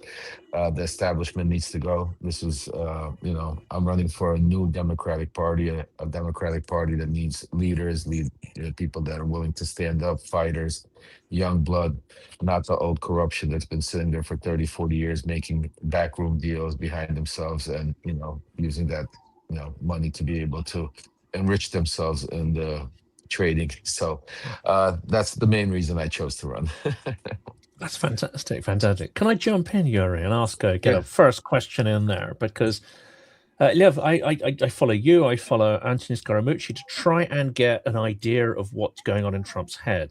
They seem to be, you and he seem to be, closer in terms of interpreting what may be going on and what may be driving some of the decisions. It seems that the tools of traditional politics are just not going to work. And of course, things like New York Times and so on will default to a sort of almost a sane washing or a normalization, but they'll miss what's actually going on, the real intentions. Vis-a-vis Ukraine, is your impression that Trump is simply looking for deals, looking for grift, looking for self-interest, or is there something more? Is he looking to bring about a situation where Ukraine needs to capitulate, that Ukraine is going to be defeated? Because that, of course, is the Russian aim. But I can't figure out whether he's aligned with that or whether he's just looking for a situation where he can potentially benefit.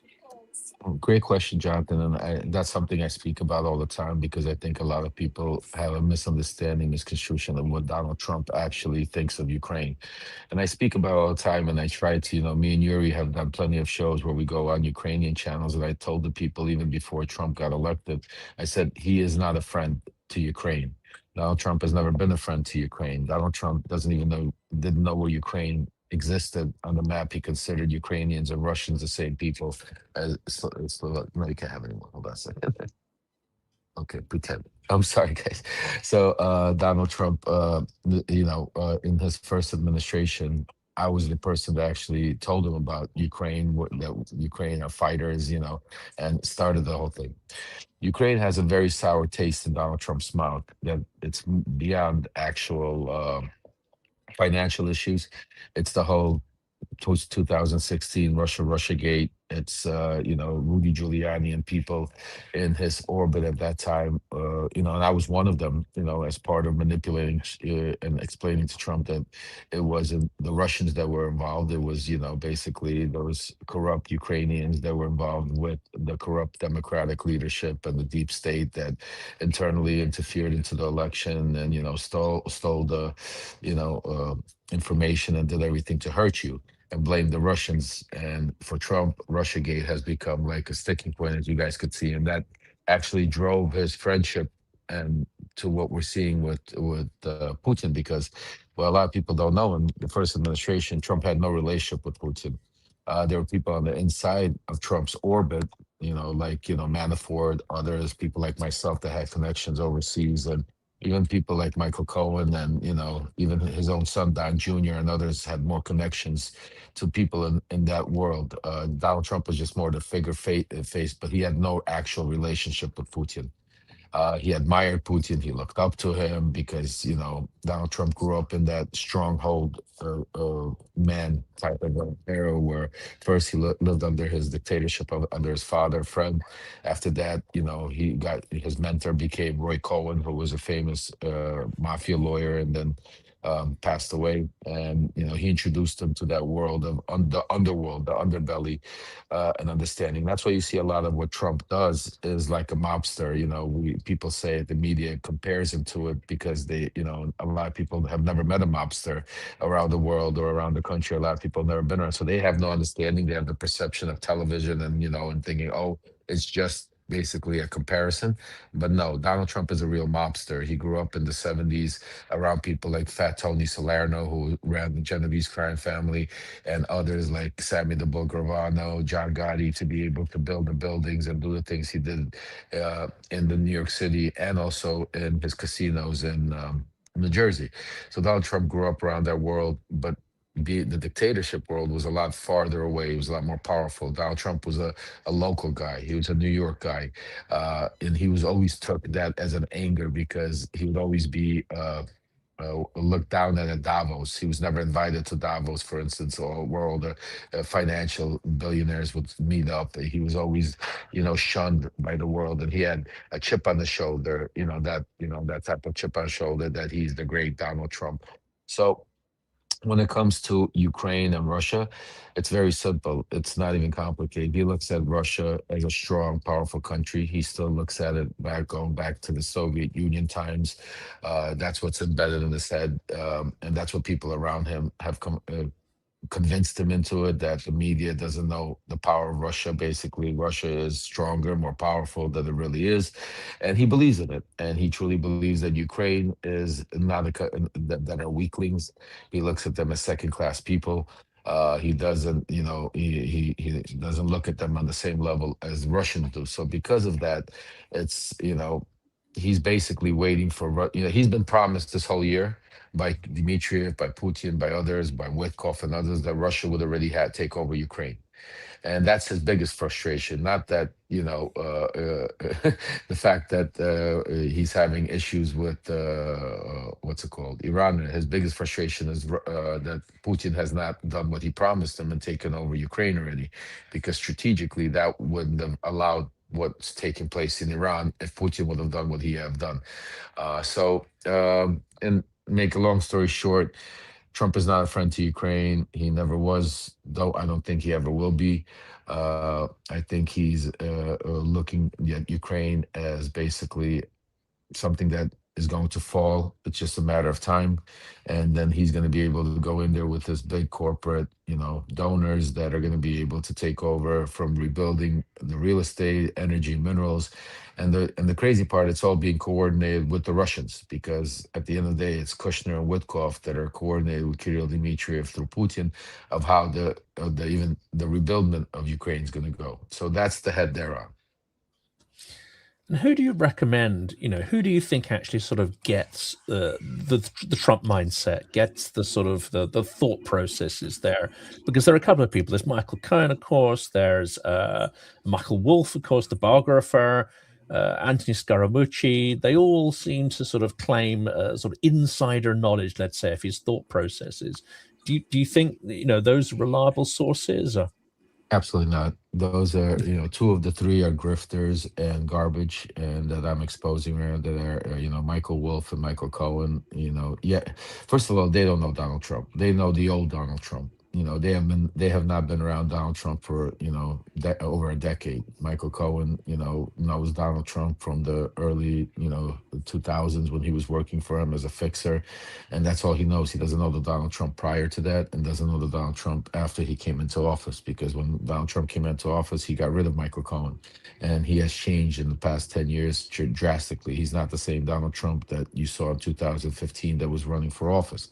So to have, and Michael Wolff is another character. Michael Wolff was not a Donald Trump, somebody that knew Donald Trump as well as he knew as Epstein and Bannon, and who was working behind the scenes. And that's some of the stuff that we've been uncovering in the Epstein files. I work very closely with the House Judiciary Committee here on the Hill in the White House. And I could tell you the fact that Michael Wolff was, with Steve Bannon playing, and with Epstein playing Donald Trump. So these people really, Anthony Scaramucci also, I know Mooch, he's a good guy. Out of the three of them, Mooch is solid. Me and him actually were in Israel back in 2018 when he just was still supporting Trump. And he knows, I'll tell you, because he has a pulse of the people around him from the financial world. I'd say he has a pretty good, Mooch has definitely a good inside track because of the people he's around, because it's not just Trump. You have to, I always say, Trump is a phenomenon. He's just a person, but there's also the people that make him who he is, and the people that made Hitler who he was, the people that made Mussolini who he was, is all the enablers. It's the people that are now around him that are allowing him to do it, because if they would just shut him down, he wouldn't be able to do what he does. If they would just, if all of a sudden Congress and the Senate turned around and said, no, we're going to impeach you, he wouldn't even be around here right now. So the fact that he is being enabled by all of these, nuts in our society that are allowing him to do these type of right wing, white Christian national movement type of situations. I mean, I think that's a big problem. But yeah, out of the three of them, I think Mooch would say has the closest from the financial, but I don't think, definitely Michael Cohen, Michael Wolff, I have no idea. They're just grifters on platforms trying to pretend, sell books and movies talking about how they knew him from 10 years ago. But in the meantime, if you really take a look at people like Michael Wolff and Michael Cohen, they have never done and never spoke out against Donald Trump. Michael Cohen is actually now going on a campaign talking about how he was coerced by Letitia James and to speak up against Donald Trump. So these are people that are, were as dirty as Trump in his world, and they keep manipulating the system. So they don't know. The people that know Donald Trump are very few and far right now, because it's a different animal. The beast that was even in 2015, 16 is not the same. The reason why I know Donald Trump so well, not because I only spent so much time with him while he was already in the White House. I was the last person with him. So that's the difference between me and Michael Wolff. They were there in the past. They could talk about what he did 20, 30 years ago. They weren't with him, and they were not around what was going on while he was in the White House, which I was. Then, after he left the White House, and then his second reign coming back in the White House, also his circle tightened. And when the circle tightened, that's why most of the, information that you're hearing from people, sources, and that is all false, because you're seeing there it's part of a organized campaign where they leak certain information, especially to be able to distract from what really is happening. The reason why I'm different is not only because I was with him during the White House, but because when I was there, I was the gatekeeper between Trump, Rudy, and I allowed a lot of people to get into a lot of positions that they are currently still in, and that are very, how do you say, scared for people to find out that I put them there, or they have any association with me because of the wrath that they would get to Trump. So because of that, I still have relationships all over Trump world and internationally that I'm able to still break and report some of the stuff. I have a couple of questions, but I gotta say, Lev, you do such an amazing job of like setting things up, and then you just explain it, and I'm going, well, I guess that answered that question. But but do you think that I think one of the big things we're trying to figure out with Trump is to what extent he is motivated by fear of what Putin may have in his folder in the Trump file, of course, perhaps probably with Epstein's help, or to what extent is he motivated by the financial rewards of Dmitriev and so on? How does that balance out in his behavior, do you find? Great question. I think it's a combination. Well, I definitely know it's a combination. The fear part of it is not something that drives him. It's more the financial part of it that drives him. The fear is more of like, he knows it's out there. You know what I'm saying to you? There was a time, I don't remember if we even did this. I think we spoke about one of your shows, Yuri, even a few months back, if I don't remember. But there was a time where they actually started having these conversations, and through Witkoff, it was, Dmitriev at one point basically spilled some of the tea and gave information having to do with Epstein files. Not so much the Epstein files, but see, that's what people are saying, is that Donald Trump was being basically followed, looked at from the day he married Ivana Trump. Since from there on, he was always part of a group of people that the KGB always tried to always have information. Influential people around the United States. I mean, it still happens. It's nothing new. It's not. They just hit the jackpot by him getting into the White House. They never assumed that they could have such a corrupt, such somebody that has all of these, points on it to be able to get to the White House. So when you look at all of those points, you start to see a man that is really, what is Donald Trump about? It's about money, power, finance. That is why he became such a perfect agent for Russia. When I say agent, it's a lot of different ways you could word that. Somebody that works as an officer, somebody that just gives information. But Donald Trump was definitely working with the Russian knowingly or unknowingly through the early years of his life. The other part is a lot of people in Donald Trump's life, like Epstein, like Howard Lutnick, like Steve Witkoff, had their own relationships in the early 90s with this Russian oligarchy.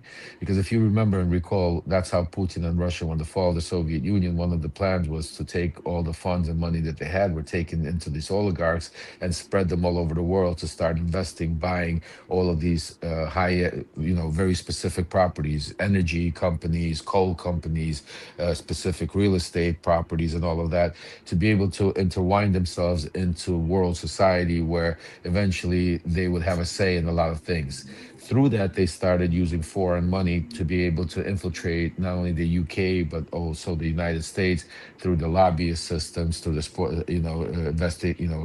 putting money through these super PACs, the special interest type of groups, to be able to start manipulating and using the congressional people and leadership for what Russia and their people need. So for Trump, it's both. It's a combination of money, and that's what drives him to do it. But at the end of the day, he knows that him and Putin are tied at the hip, because there's also information, and not just with the Epstein files. Remember, if you take a look at Trump's history, every single time he got bailed out when it came financially, from 87 to 96 to 2000, all of those times came from Russian money.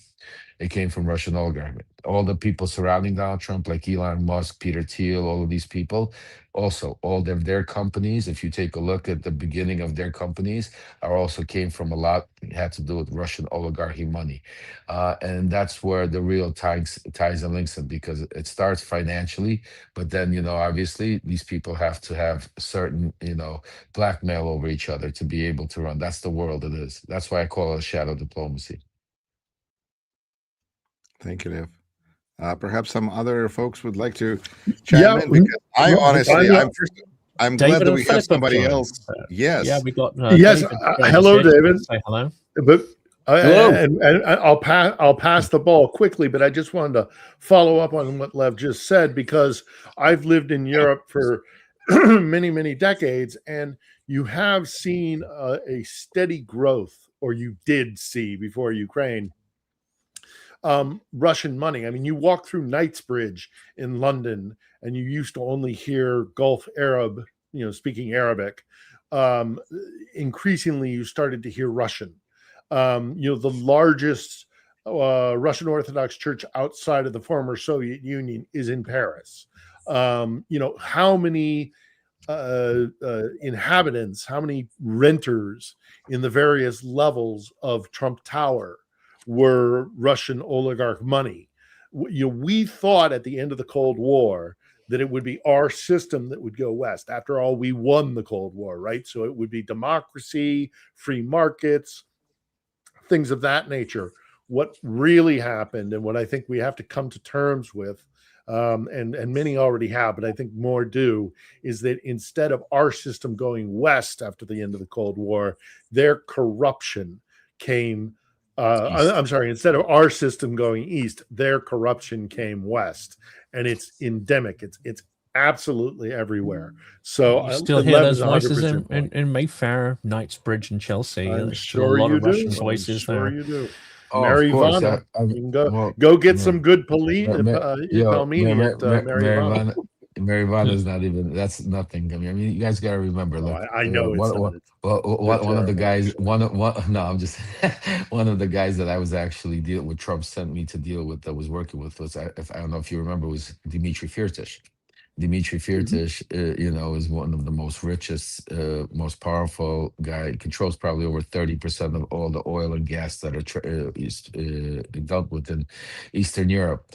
And just so you understand, before he got arrested, he controlled the UK. He owned the parliament. He owned so it's not just properties. It's they infiltrated themselves into the international, and which is more even important, and why we're seeing what we're seeing today into U.S. politics.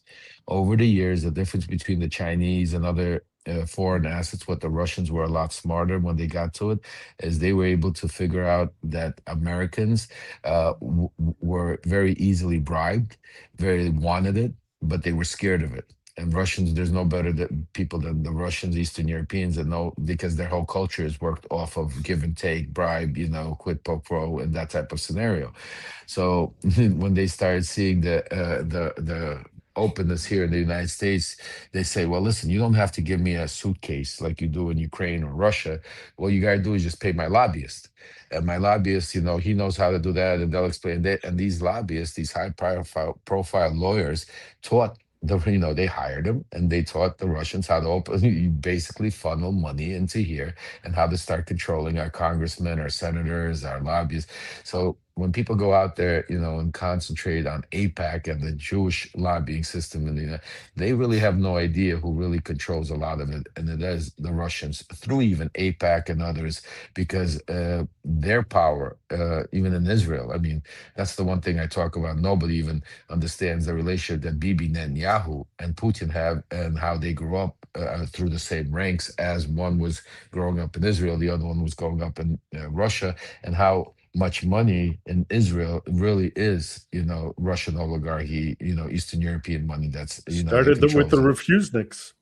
Exactly. I mean, Trump sent me in 2018. If I didn't go in 2018 to help Bibi Netanyahu with the Russian vote, he would not be prime minister right now, because he was on the verge of losing in 2018. And Trump and Giuliani sent me there specifically to help with the Russian vote because it was so narrow. So there's a lot, it's a different world out there. There's a lot of analysts and pundits that go, say the same thing. And they try to regurgitate what the media talks about. But the real truth is that, there's an organized, coordinated situation going on between Putin, Trump, and other players in their region. Putin's leading the charge. Xi is involved also. That's why you could see, as Trump, just take a look. China, get all the oil you want, no problem. We're best friends. Venezuela, all of a sudden we're partners with Venezuela, selling oil all over the place, sending the money to Qatar. Iran's giving us presents of 10 oil ships. We don't know where that money went to, where that oil ships went to. But if you take a look at all these places, who really controlled it? Who was, if you take a look 6 years ago, 4 years ago, who was in charge of Venezuela? It was the Russians. Remember Igor Sechin, Rosneft, who was behind the, helping Maduro and all that. Same thing. Who is really, involved in these conversations? They say to you it's the Pakistanians when it comes to Iran. It's not. I mean, Pakistan has no influence over Iran. The biggest influence over Iran is the Russians and Putin and the game that he plays. And this is all very coordinated, manipulated. It was like, when they say in nature, when like what's it called? Say a butterfly, comes out of a cocoon, and and things like that. That was a type of like a process that went on over there in the Soviet Union. If that makes sense to you guys. Nice. Well, this It is does. great, It and we does. have Yeah. it does, and we have also David with us, and we have Lev with us, and we have Philip Ittner with us, and Jonathan Fink and I, Yuri Rashkin, are the co-hosts.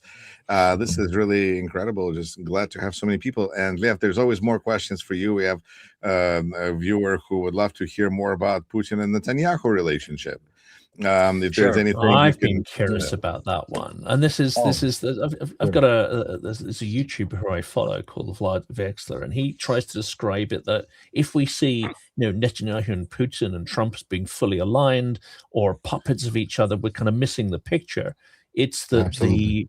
it's this sort of, you say, it's they're allies in certain respects, and sometimes they may be adversaries, sometimes they're competing in certain areas, and sometimes they see advantage in alignment. I think that because that doesn't really fit so much with 20th century politics, geopolitics so much, which is far more binary.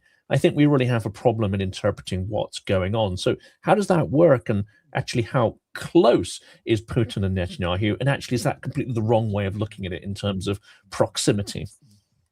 Oh, I think they're very close, even proximity. And I mean, if you take a look at, first of all, I always talk about right now, one of the things I mentioned on my Substack when I talk to everybody, I said, look, the biggest problem we're having right now is you are having when Witkoff and Kushner are sitting down with Putin, you have Steve Witkoff that's not representing the United States, he's representing Putin. You have Jared Kushner that's not representing the United States, he's representing Bibi Netanyahu.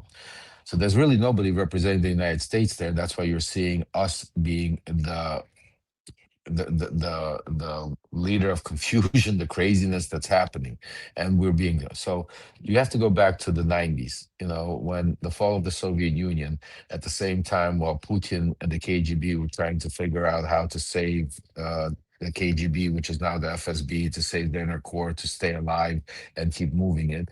At the same time, Bibi Netanyahu was here in the United States, living on Kushner's couch and going, to colleges here, going through learning American society, graduating here, and building a very, very close relationship with the Kushners. I mean, he literally lived on their couch. Simultaneously, when then Bibi Netanyahu became, I think, first not prime minister, but to the United Nations or something, when he first got whatever his first position was. At the same time, I think Putin was at the time became the mayor of St. Petersburg, and was already in Berezovsky, and all of them were already starting to push him. He was already in that frame where he was going to, start moving up the ranks. As they start moving up the ranks, you have to understand, take it back even further, that going back to the 70s, even in the 70s, when Russia cleared out all their prisons, kind of, it was not clearing out the prison, it was getting rid of all the Jews. And that's when you had a lot of, and that's when we immigrated in 1976. We were going all to Israel. Yeah, I was just fortunate that when we were in Italy, it was the 200th bicentennial of the United States, and I won a green card, and my family was able to go straight to the United States.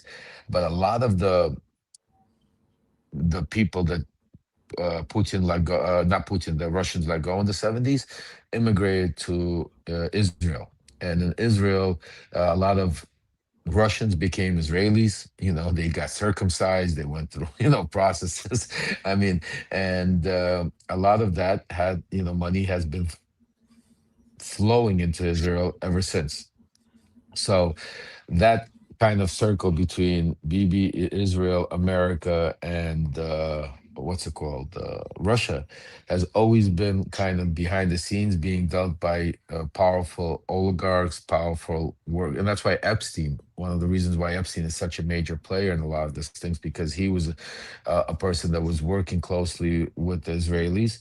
At the same time, he was working closely with the Russians. As you can see, it's the same players, same connection, same years going on, and so many years. So when you say what is really the connection there, I mean, the bottom line is, if you take a look at the names of some of the most richest and most powerful people in Israel, you will see their ties go back to the Soviet Union.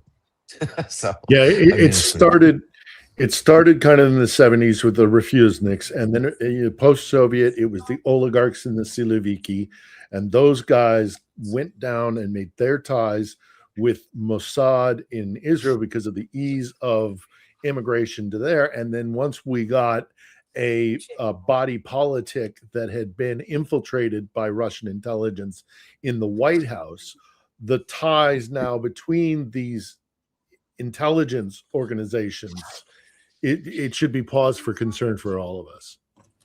And a lot of them, I guess, come from the milieu of the sort of, what do you call it, the voris v zakonie.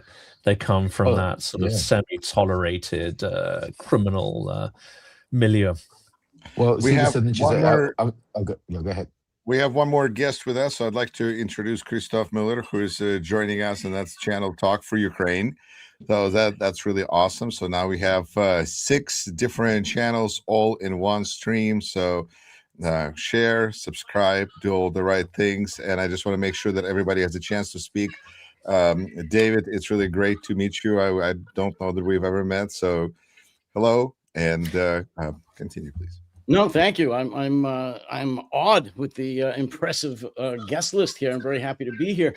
Lev was talking before about the how easy it is for the Russians to influence Americans, and I just wanted to say that I don't have the background a lot of you folks. I'm basically just a schmuck with an attitude, but I grew up in so many places where Russians have control. I grew up in New York, where a big part of the Russian mafia has their claws in Brighton Beach. So I was very familiar with them from an early age. I live in a state now with the Moscow on the Atlantic, otherwise known as Miami.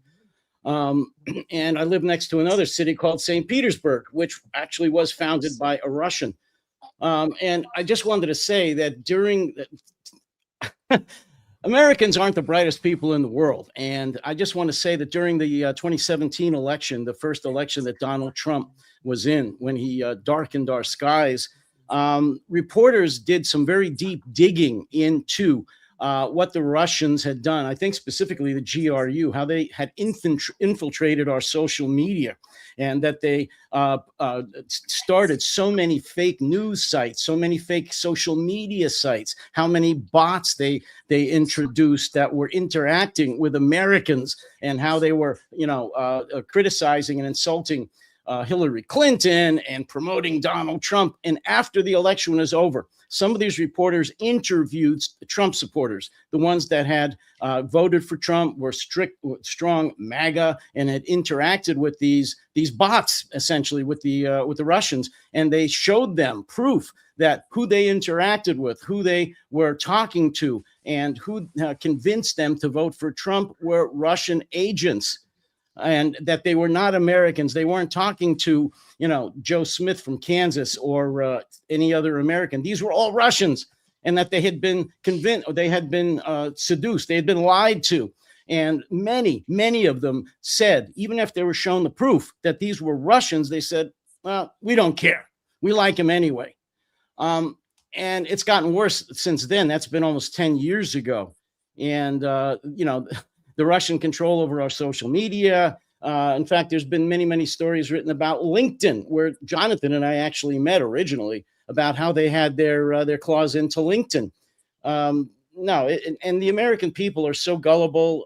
They don't care. To be honest with you, I'm not quite sure why MAGA is so enraptured with the Kremlin, except, and I've actually written about this and spoken about it a lot, I think many of the values that Putin professes, doesn't believe in, but professes, meaning the wholesome Russians, the religious Russians, really do believe, that they are our brothers. The American Orthodox, which the evangelicals are, really do kind of understand, or at least they believe with the Russian Orthodox. They believe that America and Russia should be closer together. And what Trump says about Putin, that he's a strong leader, they believe we should have a strong leader. Many of them believe in dictators.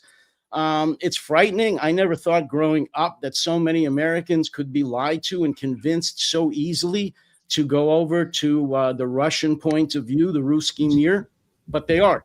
And it saddens me. It nauseates me, to be honest with you.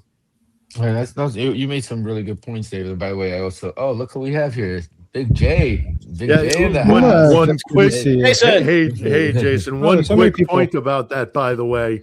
If the evangelicals and the kind of hardcore, brimstone and fire evangelical and Protestants knew how much the Russian Orthodox Church hates them deeply and demonizes them, they might change their opinion. Because, but they don't want to read that stuff. They're very of course they don't. aversive Of course to they facts. don't. I mean, Of course don't they muddy the No. waters with reality. Why bother? All right. The one thing I just want to touch on what David said quickly about why I wouldn't say Americans are naive. I'll just say to you this: Russians are strategic in how they manipulate and how they could get their point across. Also, the one thing that the Russians are very well at doing is finding weak spots in people, and most people have weak spots when it comes to power and money, and a lot of the influencers that you're seeing push the reason why a lot of Americans are so pro-Russia is because Russia was able to use not only social media with the bots, which you're 100% right. They had whole bot farms. Jason could probably talk even much better about that. But they also were able to infiltrate and buy people like Tim Fool, right-wing, agencies here that were manipulating and pushing Russian propaganda, Russian information. They literally paid for it.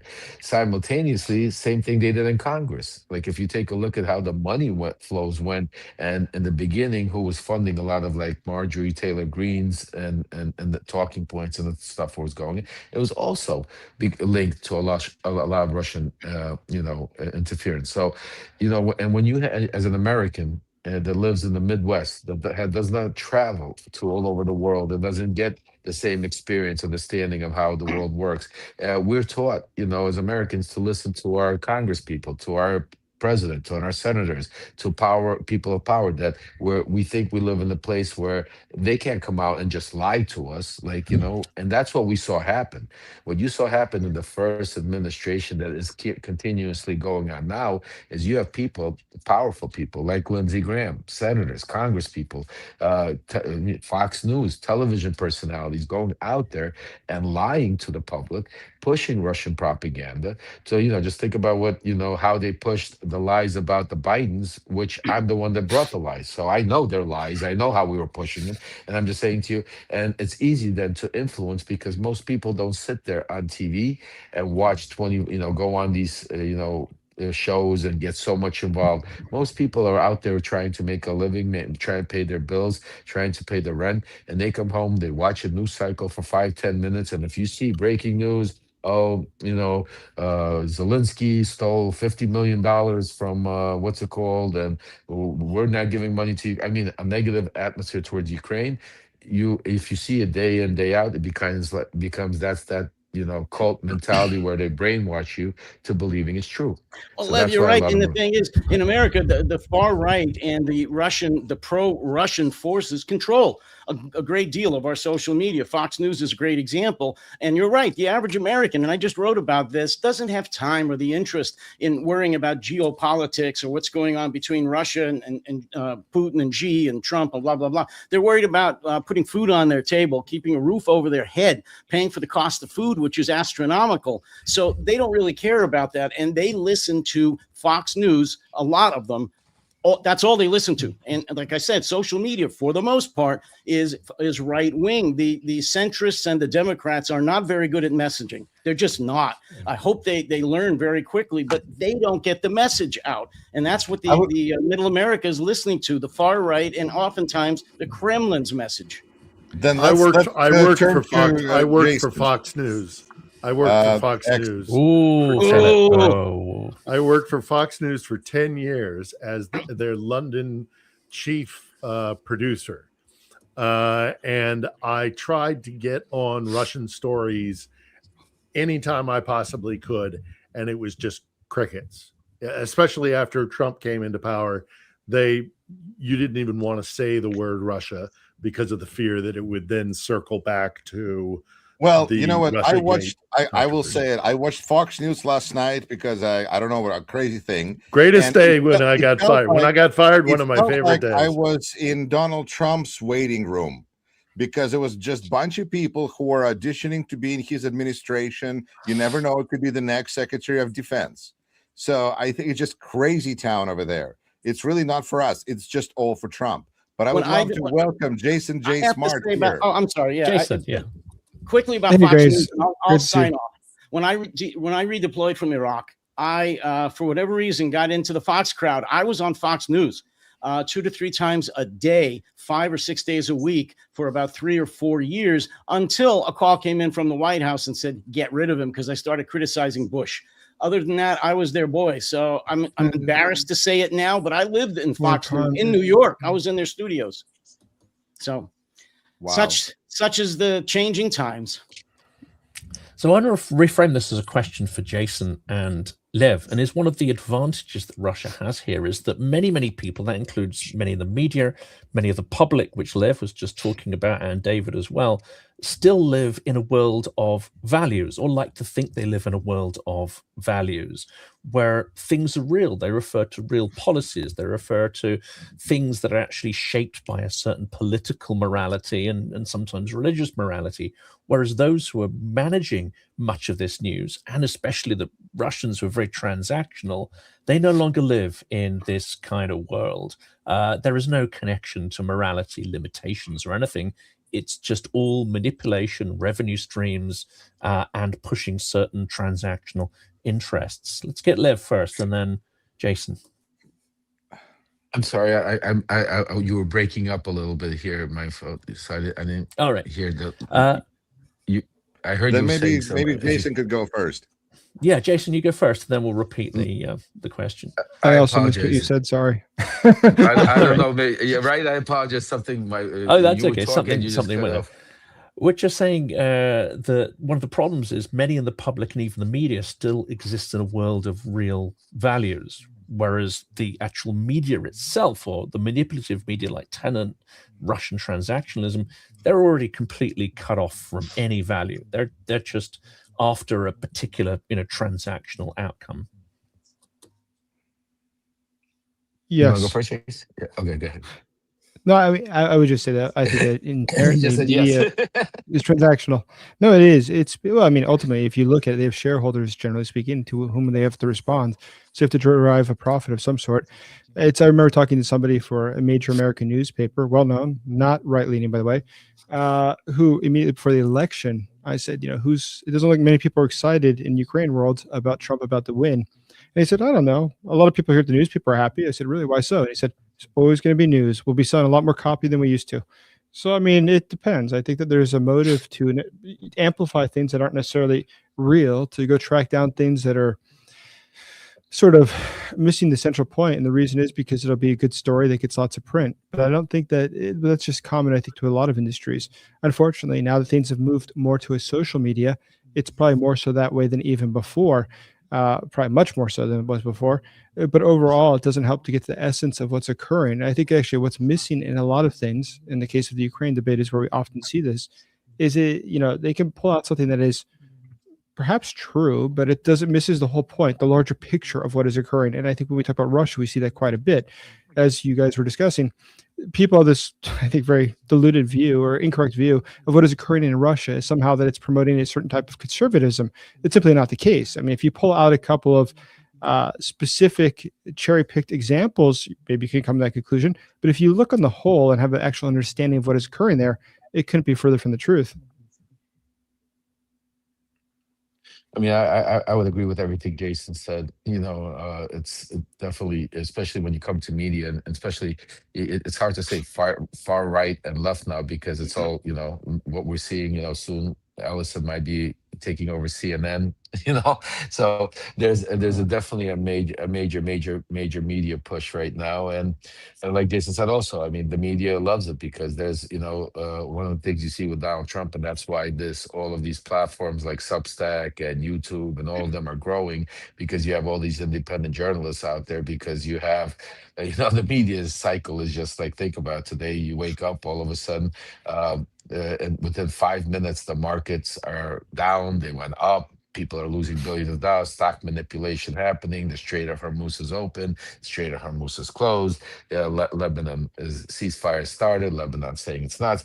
I mean, it's just nonstop, and that's what Donald Trump does. That's part of what was our game plan going back to 2015, is to flood the media, to flood it to such a degree where people, either get tired of listening to it and move on, B, you know, are brainwashed. If I point to something that's white and I tell you for over a period of years it's black, eventually either you're just going to start agreeing with me or your brain is going to start thinking it, because it's just the way our brains are, you know, to work. And I think over the years, you know, we're seeing a major shift now happening where a lot of the media, you know, doesn't really, you know, I think it was always like that, but before, at least, we had certain news sources that really cared about news.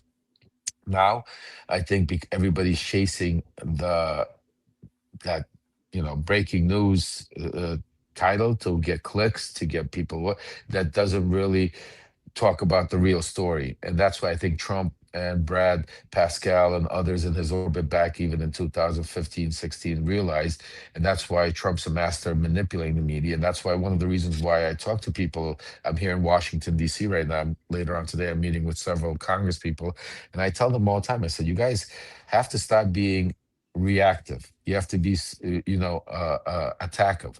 Like, you know, you can't wake up every morning and think about what did Donald Trump put out today, and everybody's running around trying to respond to the craziness he's doing. You got to come out there and say, how are you going to fix the problems? Do it. Let Donald Trump respond to your craziness and fix the world. So there's you know, it's those type of even little things that, you know, we need to start moving, because right now, you know, Trump and with the control, with his relationships with the Russians and what's going on with all of, you know, the hornet's nest he kicked over in the Middle East, it's just a nonstop of just you know, false information. I can tell you this for sure. When I used to work for CBS News, those of us who are out here actually gathering news took our jobs very seriously. And the vast majority of us saw it as a responsibility, and we took it, you know, as a vocation that, you know, we on the ground took very seriously. Our management was a problem because they had to answer to corporate interests.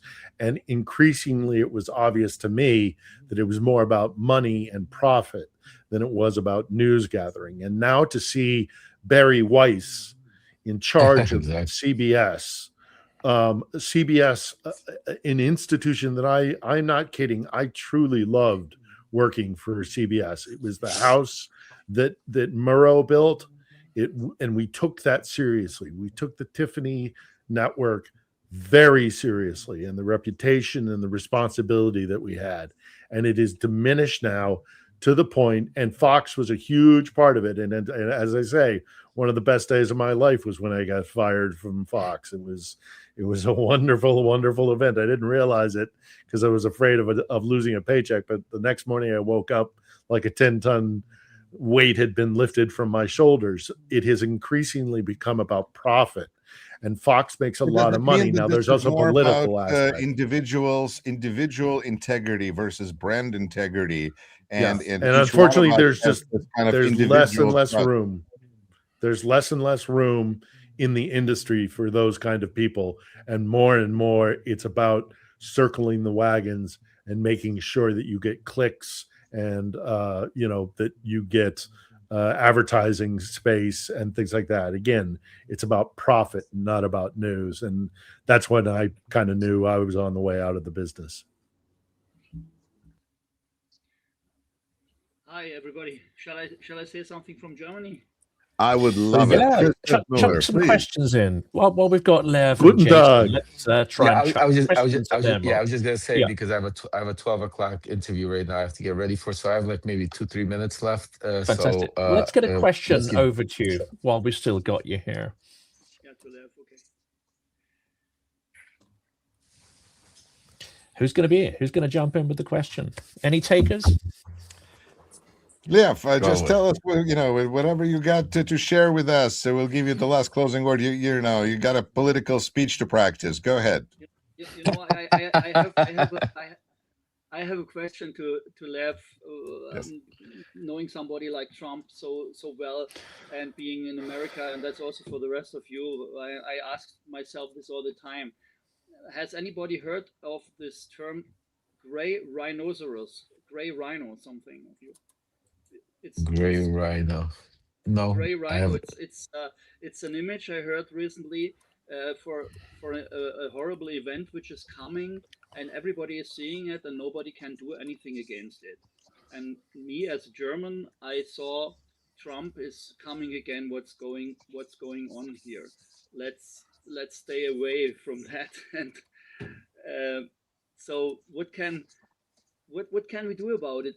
We as Germans or as Europeans, we just can't try to get away and make our own stuff here. But how are you feeling in America, having a guy like Donald Trump there, making the greatest mess ever?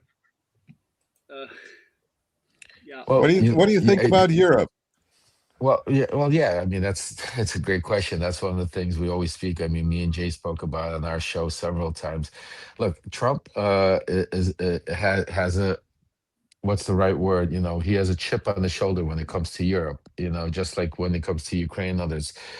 Trump was never, like I said earlier, never looked up to as a world financial billionaire or whatever you want to call him. He was never invited to Davos. He was never part of the world clique of oligarchy. Donald Trump was a New York guy. That's where they knew him until he went on to The Apprentice, and then he became like a showman here. So when you talk about people and how they, what really, why they follow him, I think, is that the question? I just want to make sure I answer your question properly. You're saying, what do the Germans do or the Europeans? Well, I was going to tweet that question. Are we on our own? I mean, there's what you guys do, and then there's what we have to do. Do we have to just assume we're on our own and get on with it? Well, it's a combination. Yeah, first of all, Trump has no idea of geopolitical. He's not a guy that knows anything about the international. Like I said, when we were first speaking in our first meeting, he didn't even know Ukrainians were separate from Russians and where Ukraine was and stuff like that.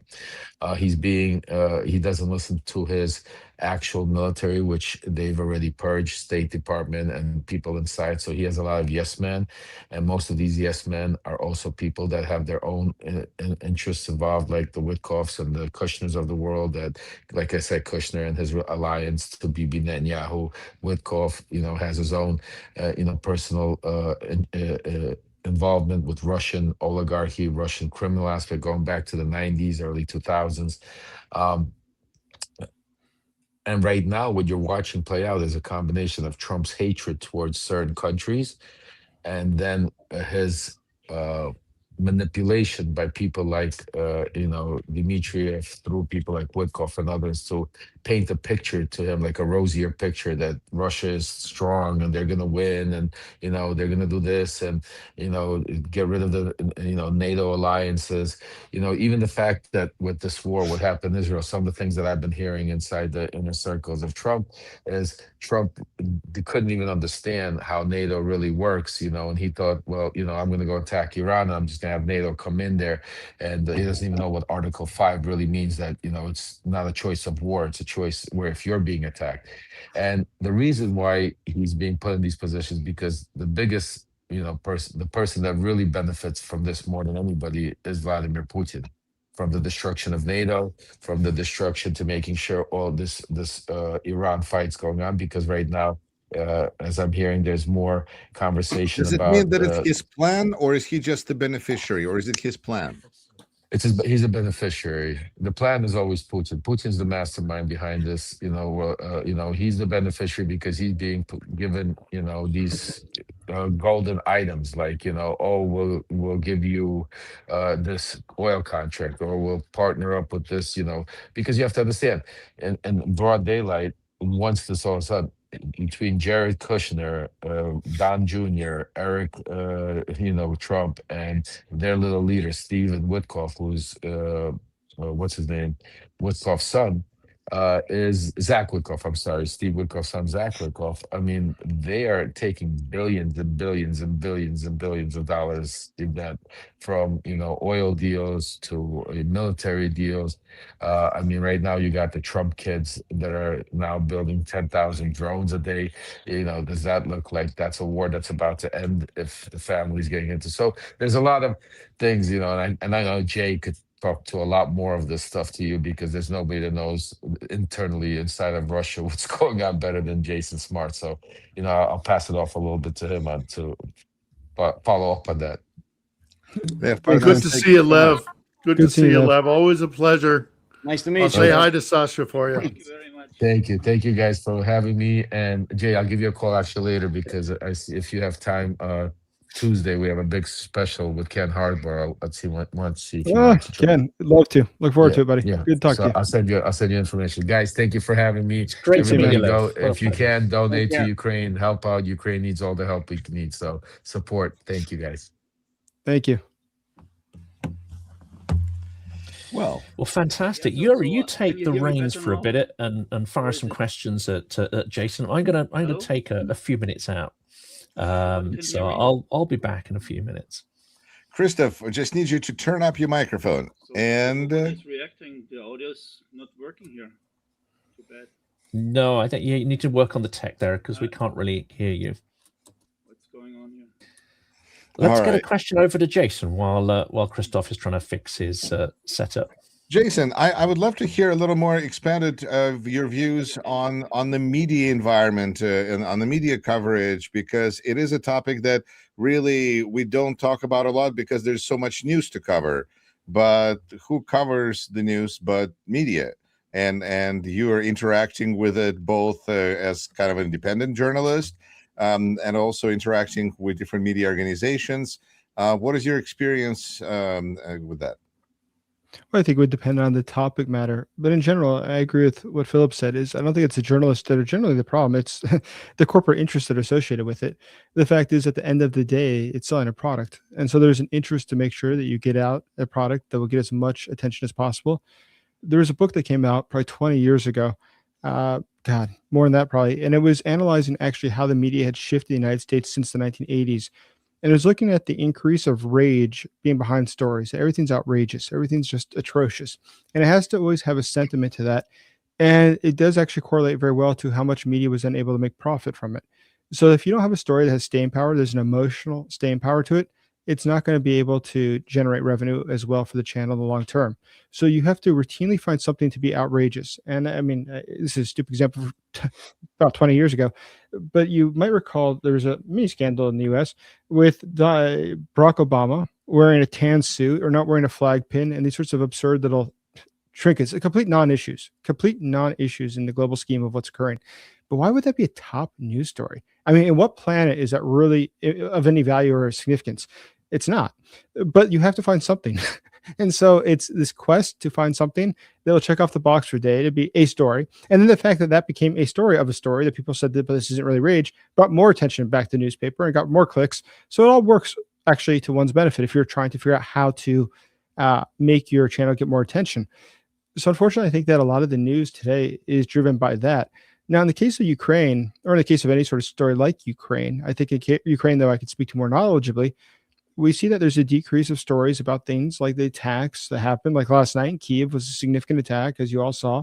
The city was covered in black smoke, and that was because of what was going on. Now, is there still an interest in that, though? Is there still high demand? Do people still click it, or has that already reached the point of critical mass where no longer are people shocked by it or offended by it? They just think that's what happens in Ukraine, and they don't really give more value to it. And so finding the unique angles is another aspect. But that goes back to journalism. But at the point of corporate side, I think the corporate side would say, well, it's just Ukraine's not an issue anymore. It's not a top issue anymore. It's not something that people care about anymore. It gets pushed to the side. And that's why I think it is quite strategically wise to click articles on Ukraine and read them. But in general, to express through what you're doing publicly that Ukraine does matter, because if there is a demand in the marketplace, even those who might not really care one way or another, they'll be forced to see it more often, which gives a perception that it's a larger issue. Even if you see it passively, when you're flipping through the headlines, you see it's continually an ongoing issue, and that's positive. That's not completely dismissed or lost, as is often the case with important stories. But for Kiev or for Ukraine today, unfortunately, it is it is sort of surprising how much of the news it does get changed or manipulated by the fact that the president chooses to tweet something that completely distracts from what the debate's actually about. I look in the case of negotiations. We've seen that Ukraine is obviously entering them in good faith. Ukraine has done everything it can to show that it's interested in debate, ending this war. It sends truly a A-level team to all the negotiations. Russia, on the other hand, sends propagandists like Medinsky. It sends people that are not serious, that are not well known. They're not diplomats. They're not people who can effectively make any decisions. But it's really picked up. The president acts like there's serious discussions going on, and he's doing his best to empower them. But the fact is, nothing's going to come to them. I mean, even the people the Russians send. I'm sorry, it's getting onto a side note, but if you look at who the Russian debate team, I keep saying debate team, the negotiation team, if you keep looking who they send, they're sending people who not only lack authority to make any decisions, they're sending people who are typically born in Ukraine, who are Russian citizens, so that the Russians can essentially tell the Ukrainians and show the Ukrainians that they're not taking it seriously, saying, look, here's Ukrainians who agree with us. And it's a joke. They're making a farce of the entire thing. But unfortunately, people in the White House don't appreciate the joke. They don't appreciate why the Russians are doing this is to make a farce of the entire episode. And does the public, though, even if that's a story, which I think would be a noteworthy story, to show that they're completely uninterested in trying to end the war, they're not doing what is necessary, the prerequisites, would people in the press or would the public read those articles if they came out? Would they have the comprehension necessary to understand why this is such an obvious sign from the Russians of total disrespect and disregard for the negotiation process? Probably not. But either way, we have to do what we can to continue expounding upon the point that Ukraine does matter from a multitude of different sides, and not just limited to, and I think this was probably truer towards the beginning of the war, where a lot of people are very focused on just why this is a tragedy for Ukraine, which I think misses, once again, the larger story. It is a tragedy for Ukraine, but it's something that will have significant effects for American citizens and Europeans and everybody else if this continues, and why it needs to be stopped, and why backing Ukraine is about so much more than just the one missile strike yesterday in Kiev or one of the other attacks. This is something much greater. This is something that has profound global effects, which we'll be feeling for generations into the future if Russia were to win. And the press corps is woefully underrepresented here. It is expensive to do foreign news coverage, especially if you're in television or another broadcast, so primarily television. But I mean, like CNN does not have a permanent presence here. None of the big American networks have a permanent presence here. They will, occasionally they will fly in a team for 10 days, 2 weeks, 3 weeks, whatever. Then they get back on their plane and they fly back to London or New York or whatever, wherever. I'm speaking mainly about the English language press corps. Very few people have a permanent presence here. And there's so many problems with that, aside from the fact that you're not hearing from people on the ground here, but those journalists are not getting the depth of what is happening here, because you can't just fly in for a few weeks and fly out.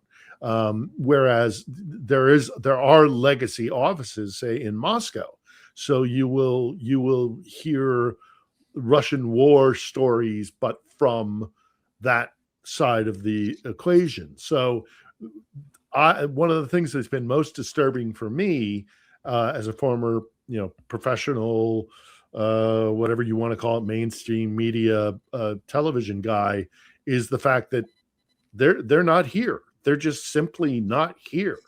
It falls to podcasters, and print can be done on a relatively cheap budget, so there are print guys here. But our press corps has done in my professional opinion, a really poor job of covering this story. Well, Philip, let me just follow up on that if I can. I believe you're absolutely correct. Look, Jason's made some excellent points about the American media, specifically talking about that. The hollowing out of the American media, mainstream media, by the corporate heads that own the media, it's been devastating. Just what you're talking about. The fact that they don't have people in foreign nations and foreign capitals anymore, nowhere near what they used to. Investigative reporting in America is almost like ancient history. I can say this for a fact. I've been trying to get some stories looked into, investigated, some serious national security issues, and they just don't have the people. It's not that they don't have the interest, although many of them don't. They just don't have the people. And with social media, with what Jason was saying, that corporate media just wants clicks, which is just, I'm sorry, that's what it's become. They decided, well, we just want to enrage people. If we just want to get people upset, which is what's bringing in our audience, then what do we need foreign offices for, or foreign correspondents? What do we need investigative reporters for? Why do we need a lot of journalists anyway? Let's have bots do this. Let's have AI do this. And let's just give them the stories that they want, maybe secondhand and not personally. And let's not do any investigative stories because they're not going to read them anyway. And you get what we've got now in America, which is a lot of AI-generated slop, very little or not enough foreign reporting in person, and an incurious American public. It's always been that way, but now that's what the corporate media is giving them, a lot of incurious information that they think they want, because now they don't have the staff. And I'm sorry, in my opinion, it's getting worse. It's been left to podcasters to try to pick up the reins here, and hopefully we are doing what we can. But it's interesting with the media. I've contemplated a lot on Ukraine, specifically what's going on, and it's sort of funny is that there's several different things happening at the same time, and they're not directly related, but they're interrelated. So on one side, we have, as was observed, there's reporters in places like Moscow. The BBC has a person in Moscow, for instance, who does a really good job considering the restraints he has. But the problem is he's never going to cover the fact that the government in Russia is engaged in a legal war and using direct terms. He's never going to have interviews with people where they will be able to show their face saying that the government is actively working against the population, or that the FSB is conspiring to take over major industries and they gain from this war, or that people in the FSB gain from more Russian soldiers being killed, or that there's certain elite groups in Russia within the clans of Moscow who would like to see the war continue, even if that means Russia's defeat, because ultimately they believe that's in their economic interest. Because if you're printing something like that, you would not be in Russia the next day as a journalist. So the fact is, there's one side where they can't put out what would actually be really great news coverage from Russia. And the fact is that I don't think many journalists get visas anymore to be in Russia. But on the Ukraine side, I think the downside that we do have a lot of print journalists still. New York Times has people. Washington Post closed their office. They still have one of their people, though, who's been there for years and years. We do have some other print there. BBC left. And you're right, there's not much TV that I could think of anymore. Japanese TV was there for a long time. But beside that, when you look at who is left, the downside is because we have a lot of print journalists and a lot of people who are independent that are there still. And Ukraine's very liberal. It's not hard to get a visa to be a journalist. We have a lot of negative stories. I mean, every time there's something to recover that's not a positive, it will definitely get coverage. I mean, definitely it'll get coverage because it is newsworthy. But the fact is, it's because everyone's always trying to find an angle on something that'll be a story that's unique copy. And so I think it gives the perception that things are worse inside of Ukraine than they are. The fact is, they're actually a lot better. It's just there's a greater microscope on Kiev than there is on Moscow. Now, within Moscow itself, if you look at the last couple of days, there's been the Moscow Economic Forum, which was, truthfully, I mean, sincerely, like it's worth checking out if you haven't seen what's going on over there. Putin spoke at it, and yet what they're saying is how dire the situation is. The wheels are truly coming off the bus. It is amazing to hear the most famous economists in their country, one after another, saying the country might not have the risk of going into recession, but it's already probably been in full recession for half a year, but the government doesn't give us accurate numbers, so none of us can really know. And the president's probably making the wrong decisions because everybody lies to him about what's actually happening. The head of the central bank earlier today said, isn't it amazing how everybody's blaming us, the central bank, for having high interest rates due to inflation? And they're saying that's the reason that right now we have economic problems. Well, how is it possible that all of them in December reported to the president that everything's fine? Why has everything changed in 4 months? Or is it fact? It's not the interest rates. It's that the economy is cratering, and we all know that, and none of us are taking action to stop it. But you don't see that anywhere in the press. Now, fortunately, I read Russian. So I'm watching the Russian press. I'm reading the Russian news. I'm like, I can't believe this. This is incredible what's going on over there. This is huge news. This is totally worth covering. But does it get covered? It does not get covered. But if Ukraine, anytime something happens, the most minor of scandals, it'll get covered.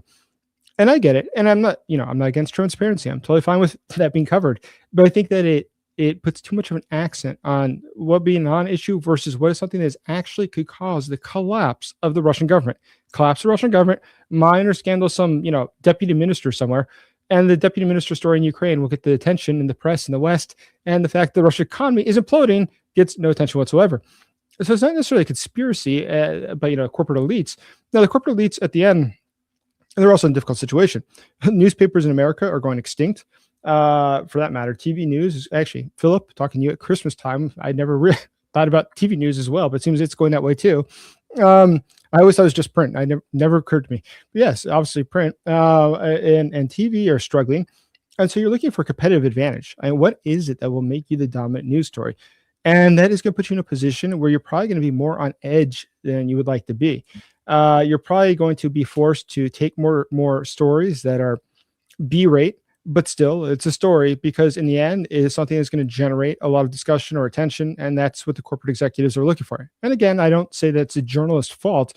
At the end, they have to do what their bosses want them to do. But at the end of the day, it is something that is changing the dynamic of how news works. And that is something that we have to take into account when we're trying to think of what's next or what we're doing strategically. It does surprise me how often, frankly, that doesn't shock me, but does surprise me, is how often I will read newspaper articles that are quoting Twitter, which is such cheap journalism I don't have words for it. But either way, when you look at that, it does also show us something else. It gives us a huge advantage because, and I get quoted, my Twitter gets quoted a lot, and that's why I can say I'm surprised that qualifies to be a quote. But when you think about it, if that's true, then we have the ability to get out things that would not necessarily get other widespread attention otherwise. We could take advantage of the fact that by putting out things that are unique, sides of the story that are not getting attention, we could perhaps hope to get Ukraine into the large-scale news or the wider news world by putting out stuff that is not otherwise covered. So, Jason, you have been talking of American newspapers now, or of what? What kind of newspaper? I was talking about American news is the one I know best, but yeah. Because I think the same way here from Germany, and I also would like to ask Jonathan, as an Englishman, how is the coverage of the situation in England? And me as a German, I can just say totally agree to what Jason said. The strategic covering is zero something. They when we listen to the outcome of Ukrainian successes and how they beat the Russian army all the time and how they become more and more successful, I miss this here in Germany. This is not really covered. The Germans are known for being very careful. Kaufmännische. Yeah, they are prudent. They try to always see the pessimistic side. And I think this is really bad because we have to make a strategic decision in our journalism and talk more about the Ukrainian successes, talk only about the Ukrainian successes, and tell that the Russian Empire is really but it's to be beaten. We have here still this narrative. They cannot be beaten. They are so big. So much Russian narrative in our discussion here.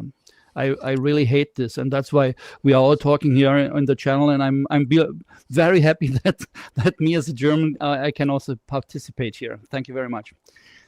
Yeah, I think one of the most, at least in my eyes, and this is just my own very subjective view, but I think one of the most powerful things, and I try it on my YouTube, I do this more. In my written articles, I do this a lot more, is if you look at the data is pretty clear what's going on. And so it's not something subjective. It's not because I want Ukraine to win. Look at the data points. Since January, Russia, month after month, is taking about half the amount of territory that it was before. At this, at this point, it's going to take this month, it's going to be less than 50 square kilometers. It's a very small territory. The cost of how much lives that cost for the Russians is 556% increase since January per square kilometer. 556%. The amount of equipment it takes is 7.1 to 9.1 times more than what it was just 2 months ago, 2.5 months ago. So when you look at it, you say that's a huge increase. How does the government deal with that?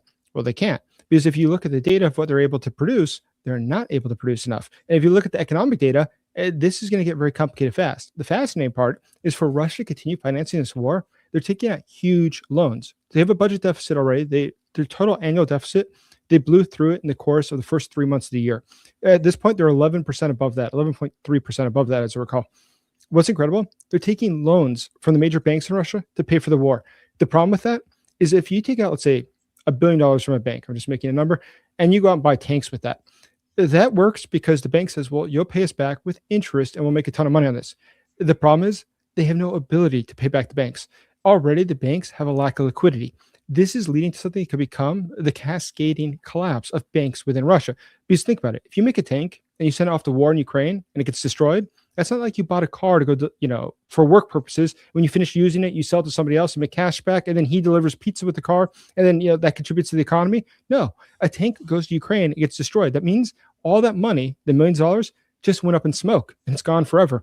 Russia will not be able to pay back. And when the banks start collapsing, then you'll start to see regime change. The situation in Russia is incredibly complex. It's getting worse by the day. And if people just understood the numbers, they'd see why Ukraine is not the question if it can win. It will win. We just have to increase the pressure at this point on Russia.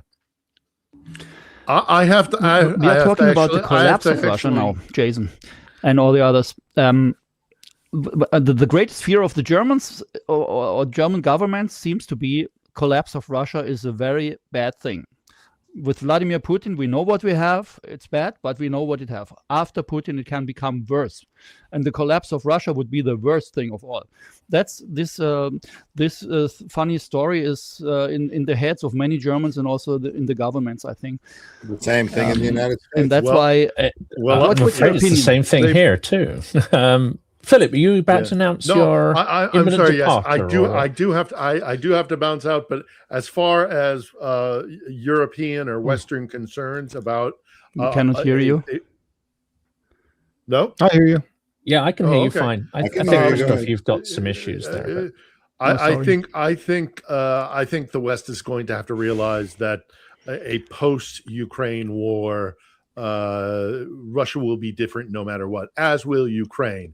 And most likely, more likely than not, a post-Ukraine war will not include Putin. That is debatable, but that's my personal opinion. But, Jason, I want to point to something that you had said earlier in that the cost is unsustainable for Russia. Because I have been out to the east, and I suspect so have you. They haven't even gotten to the hard part yet. That they fight for months over little towns like Chasiv Yar and Pokrovsk, and they lose tens of thousands of men and billions of dollars of infrastructure, and they haven't even gotten to the fortress cities yet. And let's say in a worst case scenario, they are successful in punching through those fortress cities, which are these industrialized cities in the east of the country, for those who don't know. Even if they were able to, at great expenditure, break through and, open up into some of the more defenses that lie now and are being built, all the time by Ukraine, leading up into even larger cities, that's an even larger loss that they're going to take. They do not have it within their means to take the strategic objectives that they need to take. Aside from the other reasons they started this war, they must change the government in Kiev to one that is more friendly to Moscow, and they must take Odessa so that they can regain control of the western bank of the Black Sea, because that's their ability to exert naval power. And so much of this has been about that. And they just can't do it. I have seen the defenses. I have covered over a dozen wars and conflicts. Unless they have some ace up their sleeve or some, massive influx of money, which the lifting of sanctions as it is now because of the crisis in the Gulf is not going to do, and it's also not going to come online in time. The Russians are going to lose this war. I am very, very, loss is a difficult term to define perhaps, but they will not be successful in getting the strategic aims that they started this war with. And ergo, I think the world should prepare for a post-Putin Russia. I think the world should start preparing for a Russia that has lost its identity as empire and will have to finally look in the mirror and decide what it is if it isn't an empire. So Jason is absolutely right. This is a hugely strategically important war. I wish there were more coverage of it that was done with proper intent so that we can inform our populace and let them actually know what's going on here. And the last thing I'll say before I leave is, Jason, we still need to get you in the studio sometime. And Sounds Jonathan, good. Both Jonathan and Yuri, thank you so much for co-hosting this. Jonathan, thank you for setting it up. It's always a pleasure. I will always be at your disposal should you need me. And please, please, please do donate to Ukraine through the links that have been provided throughout. It is important for all the reasons that I just outlined, and it's just the right thing to do. So thank you all for letting me run on at the mouth at times, but I do appreciate your thoughts and being able and having the privilege to contribute to this conversation. So thank you once again to everybody. Great to see you, Philip. Massive pleasure. Great to see you. Nice to meet you, Philip. It's great. One of the things, if you're dealing with YouTubers, you're going to have people who know how to talk for a while. So that's pretty, reliable. We can predict that, but that's great because we have 4 hours to fill today, huh? Jason, I have a question for you. It's absolutely right, Spatri. Look, Jason, what do you think will happen to Russia once it collapses? How many countries will Russia break into? I think that's a really kind of a, because we discussed how in all the countries, people are being warned, like, God forbid Russia breaks up, it's going to be worse. But let's talk about good things. What if it breaks up? Then what could be the wonder? Why is this better? It depends on how it collapses and what we mean by collapse. There's a few different scenarios. So I think that it all depends on that. So let's imagine, though, the primary scenario, which is that, which seems probably I think the most probable is, and I've said since probably a month after the war started, how this is likely to end the war is that there will be a significant financial event within Russia that causes a significant political event, which thereafter leads to a change of power. So if that were to happen, historically, the most dangerous period of time after you take power, you usurp power or seize power, is the period immediately thereafter. It's called the post-revolutionary phase, because it's during that period that other people say, but who died and made you the king? Why is it that you get to decide everything that's going on? I'm not in favor of that. I didn't vote for you. Or more realistically, in the case of Russia, other clans would wish to take power themselves, and they're not going to be satisfied by that. So, which is a good thing for Ukraine, because that means that something like a war in Ukraine that's far away is not going to be your priority. Your priority is going to be putting your resources into preserving your power. The means by which you preserve your power is by having troops in Moscow, not having troops in Ukraine. No matter what, Ukraine ultimately becomes a very tertiary issue, because your first and foremost priority has to be protecting yourself. Now, undoubtedly, whoever takes power is going to have to liquidate some of the other clans to prevent having future run-ins, future challenges for their power. And that's when things get really interesting. But either way, what's a very important fact to note is that, look at Siberia as an example. I just saw the comment. Siberia is an interesting question. Siberia, we have to understand a few different things. Is that first and foremost, there are private military companies in Russia which are quite large. Some of them are owned by things like Gazprom.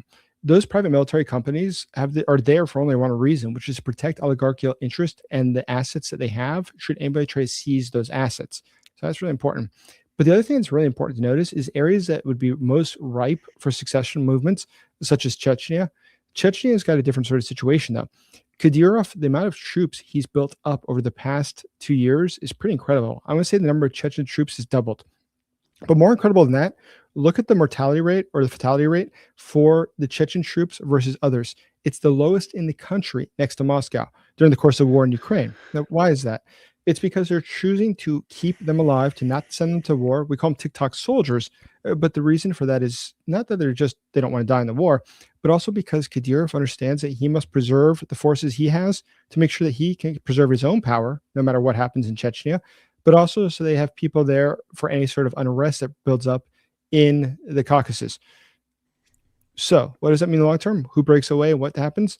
I think that the future of Siberia is going to be heavily dependent on what happens, who takes power, and what that does to oil and gas that are there. I mean, obviously, if Siberia was its own country with the amount of oil and gas that it has, yes, it'd be as rich as Dubai. But the fact is that the money is all taken to Moscow. But do the people there have actual agency to decide that? Could they actually break away? Or is the size of the military that is there, Russian military as well as the private military companies, such that would prevent that from happening? At the same time, I think that when we look at the other regions of Russia, I know that there's some who talk a lot about breaking down to 11 different countries and things, which, by the way, the Soviets, since the 1980s, 70s, 80s, I want to say, they published a lot about the United States breaking down eventually to 4 to 6 countries, depending on who it was. And that still hasn't come to fruition. But at the end, what is likely to happen in the case of Russia and how it breaks down to multiple countries?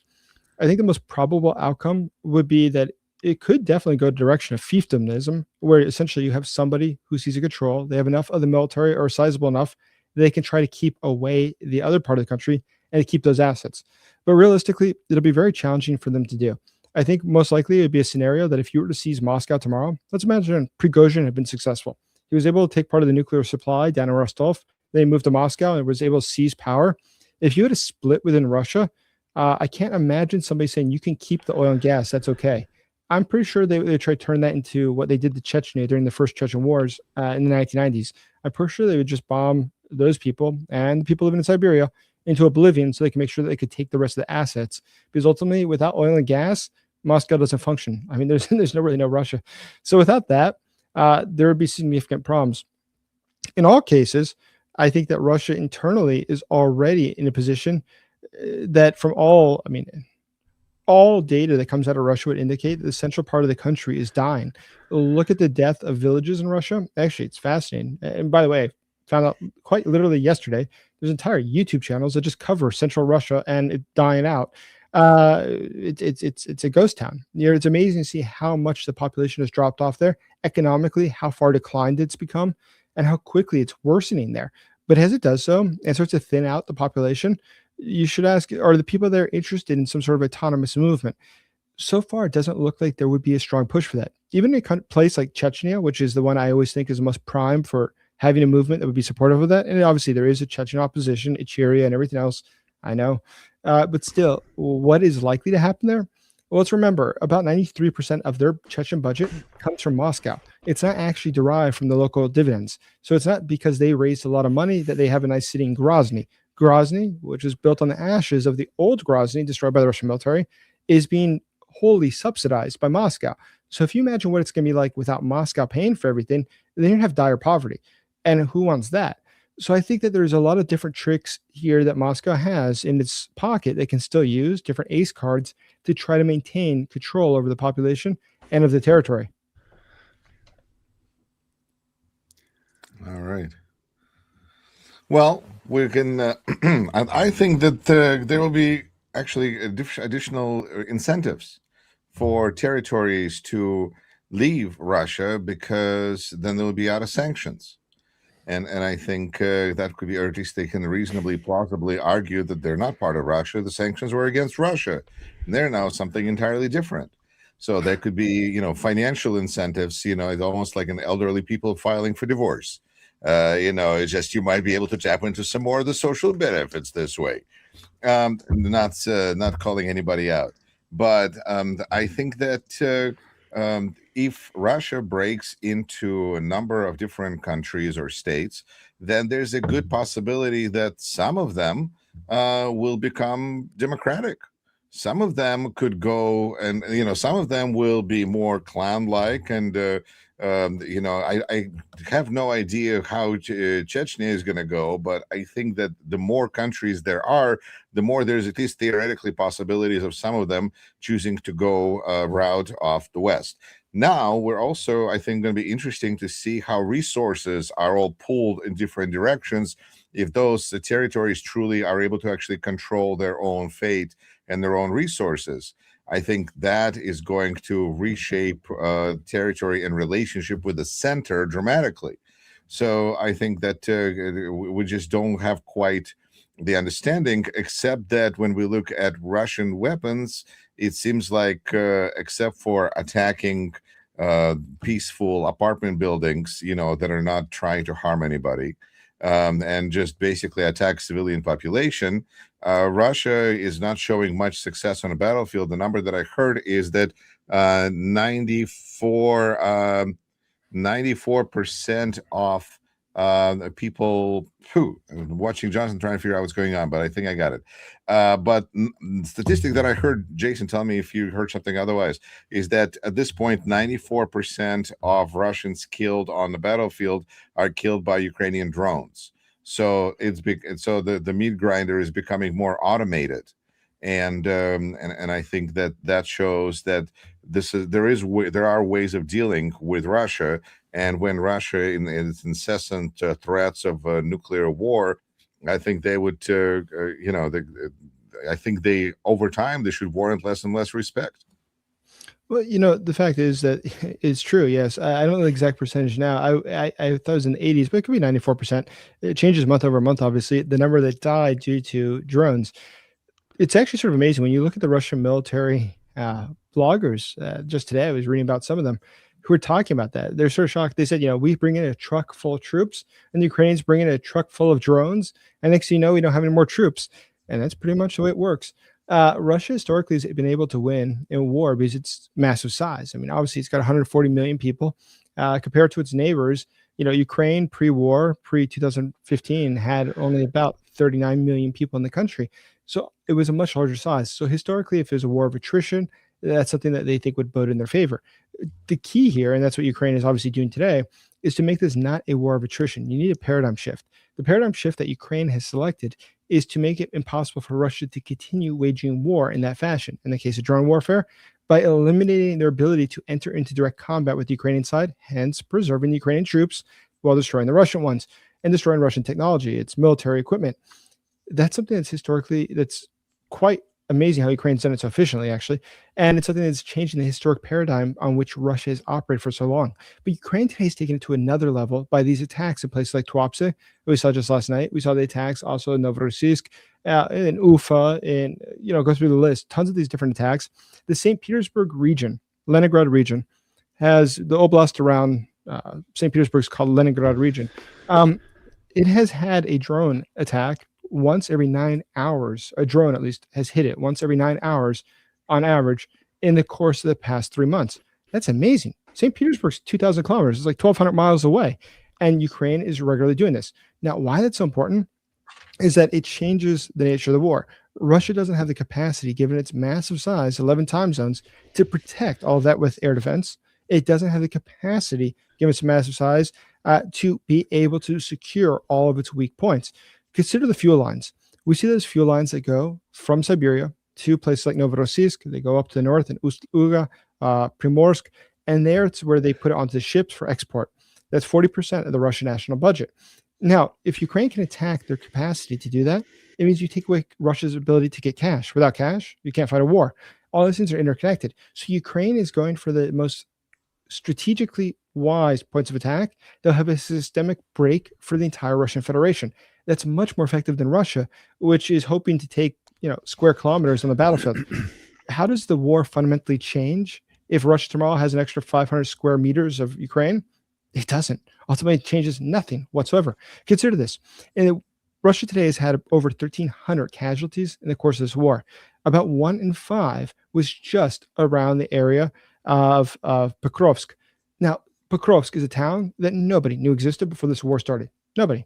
And yet, Pokrovsk you're taking casualties of over 200,000 people to take a town that nobody knew existed. It doesn't sound like you're going to take Kiev in 3 days. It sounds like you're never going to take Kiev. And you'll be lucky if you take the next village over, which is most likely already been leveled. So it gives you no strategic advantage.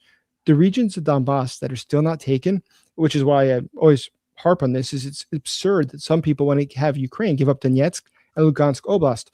The fact is, the part of Donetsk that is not currently under occupation is extremely strong. Ukraine has not only a foothold there, but the ability to maintain its dominance there for years into the future. According to British intelligence, to take the rest of the oblast would be another 1 million Russian casualties at least. And if that's the case, it becomes a twofold question. Where would they possibly get that many soldiers? They already have a deficit. As of last month, it was 9,000 soldiers per month, the number killed versus the number of new ones they need. But the deficit gets worse as of recent times. As I said, the casualties have increased dramatically. Today, the Russian deficit is becoming truly breaking. The Minister of Defense of Russia said 3 days ago that there is now, quote, a critical situation on the front line due to the lack of both drones and soldiers. But take it one step further. Look what's going on right now with the soldiers. As it's thinning out on the front lines for the Russians, it makes it more probable than ever that Ukraine could have a breakthrough. We saw what happened at Kherson. Small break turned into a very big break, then turned into a break down the line. And at that point, the Ukrainians flooded through. That could definitely happen again. It is definitely not off the table. So overall, when we're looking at the situation, Russia today, the fact that Ukraine is shaping the battlefield, and not by what is actually happening in Donbass, but shaping it what is happening inside of Russia, by making Russia's ability, capacity to wage war change, that is something that will change the outcome of this war. And that's where Ukraine today is using a strategy that Russia doesn't have anything comparable to, nothing comparable to. It's all much more complex for the Russians, and it's getting worse by the day. But Jonathan's back. Mm-hmm. I'm back, and I wanted to bring back to not just the Economic Forum, because this is the first time that I've heard dissent on this scale coming out from the sort of regime-aligned, let's say, academic community. But we're also seeing something also interesting, which is the squeal of pain and dissent coming from the Z Patriot Z blogger community. So we've got some infamous Russian fascist one that was interviewed by Ksenia Sobchak. I mean, she seemed to have no problem sitting in the same room as that guy. But there seems to be an acceptance that their goals haven't changed. Their willingness to dominate and erase Ukraine hasn't changed, and to steal anything that's not bolted down. But what seems to have shifted is a common understanding that those goals are no longer achievable. How does that then square if this realization is dawning upon the Z Patriot class, the professional class, etc.? Is this getting through to Putin, or is he still in a bubble of his own making, or is he cornered? Is he cornered like a rat with no other option but to continue? Wouldn't you suppose, I mean, I would suppose at least, especially given his remarks at the Moscow Economic Forum, that he doesn't understand how bad the situation is. You know, I've heard a lot about Putin over the years, people that used to work with him and so forth. When he started his presidency, this is my analysis of all the people I've spoken to, when he started his presidency, he was more open-minded. He wanted to understand better. They'd meet with economists, as an example, and he'd really sit and try to understand what was going on, to understand why these different things mattered, how it would affect the national economy. And he really made an effort. But over time, he got tired of that. He got tired of hearing from them these different analyses, things are going to be bad. You know, economists, I'm sure, over the past 26 years, many times, said something's really bad. But somehow, Russia survived, he survived, so he doesn't really give it a lot of attention.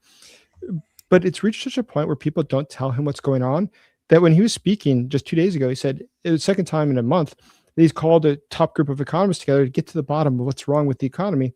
It was sort of humorous. He said, I understand there's things like seasonal changes in purchasing, and I see that there's changes, you know, the gas prices go up and down. That also affects things.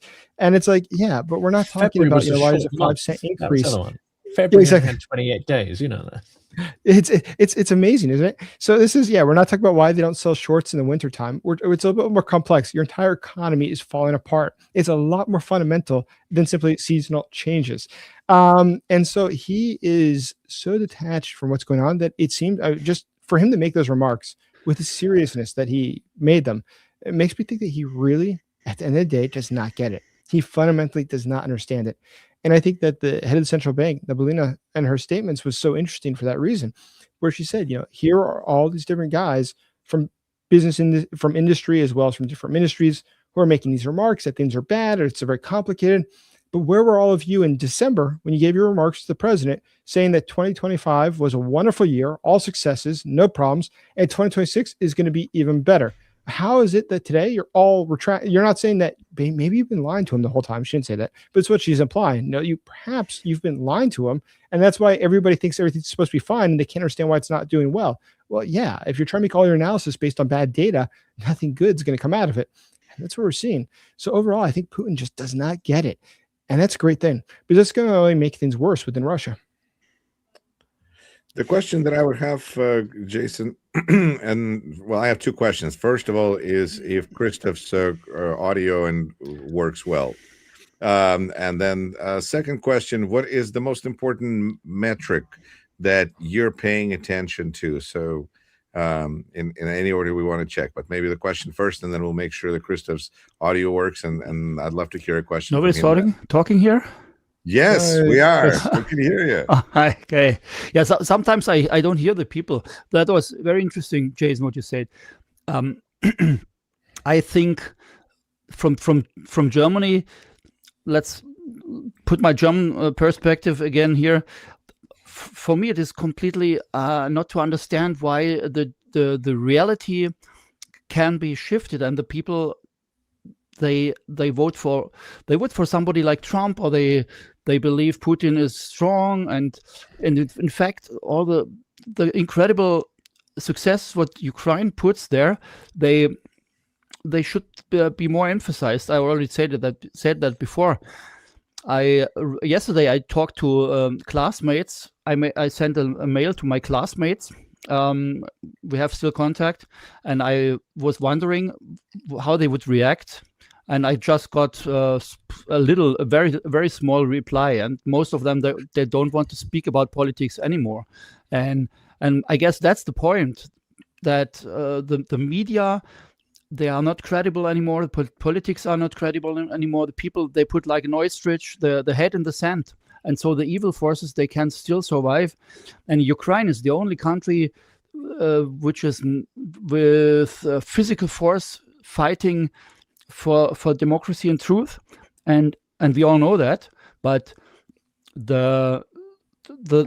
I wonder how Ukraine will shape the battlefield, so that how would Ukraine change the whole Europe in a while? What do you think? Overall, Ukraine provides a lot of examples of good things, positive things. But I think overall, it's, of course, Ukraine right now, what it's doing in the fight it has against Russia. It's amazing, actually, that the Europeans, I think the Europeans as a whole do appreciate more the historic ramifications of this more than the Americans. And I think that's due to proximity and history. The Americans, historically, if you look at the First and Second World Wars, was doing a little bit of a different thing. But in the case of this, I think that the Americans, unfortunately, in many cases, and I don't mean all Americans, obviously, because this group has Americans on as well, but there's definitely a lack of appreciation that people like dictators, like in the case of Vladimir Putin, he's not going to be satisfied by just going into Ukraine. It's part of something larger. And in his eyes, obviously, this is going to be part of a future effort that goes into breaking down the Western systems, the international order that has existed in the post-World War II space. Now, what it means, though, for the future of Russia itself is probably, I think, the question that affects everybody, and the Europeans should appreciate as well. It's a very cheap investment to help Ukraine right now if we're able to defeat Russia. During the course of the Cold War, I'll cite the U.S. again, just because I know the numbers better. Our expenditures on the Cold War were well ahead of $1 trillion in order to fight Russia, the Soviet Union. And if you think about all the expenditures, that's a huge amount of money over a lot of years, millions of people involved, then wars in other countries like Vietnam, Korea. This is all as a result of the fact of the Soviet Union having this expansionist foreign policy. Today, Russia is no different as expansionist foreign policy, but it doesn't have the might to do what the Soviet Union did. We can stop that, though, and save ourselves a ton of money in the long term if we just break Russia now for really a few $1 billion, which in the grand scheme of things, for the average taxpayer, we're talking cents per year, less than $2 a year. We can do a lot to degrade not only the Russian military, but to make sure that Russia is not able to be a threat to us in the future, and thus provide for our long-term security, thus reduce our long-term commitments to things like building up the military and future expenditures. This is going to save us money in the long term. It's a wise investment. It's the greatest return on investment we've ever had for our military. We consider the fact that we are now eliminating the specific military for what we built a lot of these things. We built a lot of this equipment to fight the Soviet Union, and today it's finally being used to destroy Soviet tanks now in the battlefields of Ukraine. So by supporting Ukraine as a not a proxy, but specifically as a country that is doing the hard work, we're giving them the instruments to achieve that. Obviously, it's something that we should be doing, but unfortunately, it seems that a lot of people just don't get that. And Yuri, you said something, and I apologize, I forgot what Yuri said. My question was Yuri? this. Yes. Now that we determined that Christoph's audio works partially very well, the question is, what is the most important metric for you, Jason? Because you're such a numbers guy. Exactly. So I was wondering, yes, what is the most important number, metric, piece of data that you feel you're judging the situation by, or you're looking to see? Is there a number? I think the only thing that, I mean, within Russia, the number that I think is the most interesting and what I've been sort of focused on is specifically the economic data. So we can look at, listen, Russia lies about a lot of numbers, so we don't know how a lot of things are doing. That being said, we can look at a lot of secondary data and see how it's doing. For instance, we can look at construction data. We see construction is way down in Russia. We can see that the number of people, new homes being built in Moscow is down 34% just in the course of a month. We can look at the number of people that are not paying back their loans to private banks. In fact, it's about 27% of bad loans now at one of the major credit banks in Russia. A massive bank, by the way, it's in the top 5. So if you look at that and you say, that's a lot of toxic loans. How bad is that? Well, when the U.S. had its 2008 financial crisis, which was significant, we only had 5, 6, 7% toxic loans. Russia's 27%. So when that bank is finally no longer able to pay back, when it's no longer has liquidity, then you see big problems. Look at the fact that today Russia is limiting the amount of cash you can take out. When you go to an ATM, you can't just take out however much you want. Or even when you go to the bank, the teller can decline to give you your money. Now, they use the guise of doing this to protect people from fraud, so you're not under duress taking out money. But the truth is, they're just trying to protect liquidity. Hence why you see, if you read Russian news, every day there's new fines that they're pumping out, a fine for this, a fine for that. Why are all these fines? Why is the parliament obsessed with such a nanny state where they're putting out fines for everything? It's because they're desperate for liquidity. They're going anywhere they can, they get it. But month after month, the amount of money that people are taking out of the banks is increasing. And about 74% of that money never returns to the banks. Why is that? Well, people don't trust the banking system. Given the fact that in November of 2025, a major think tank in Russia, which is financed by the Kremlin, said that there is a high risk of having cascading defaults in the Russian banking sector in 2026. I think that was November. Where are we now? There's a lot of reasons to be concerned for the Russian economy. And incredibly enough, as Jonathan just highlighted, Vladimir Putin himself does not appear to be tuned into that. He seems to be in a complete different world that's detached from the reality of how bad the situation is. What's funny about Putin, though, is that over time, I think it's his own arrogance, his own hubris, that he seems to believe that he can just order things. You know, he's ordered people to make more investments into the economy. But who wants to possibly invest money when you see that the ship is sinking? Nobody's going to put their money into that. Moreover, they want to have the ability to directly control the money they put into it, not to just blindly give it to the Russian government to invest for them. That doesn't sound very good. But look one step further, and where I think you see a really interesting detail that's come up recently. So Vladimir Putin met last week or the week before with some of the top oligarchs in the country. Combined, they have a net wealth of, I want to say, it was $336 billion. So estimated, $336 billion. So Putin came to them. He said, listen, the country right now needs you.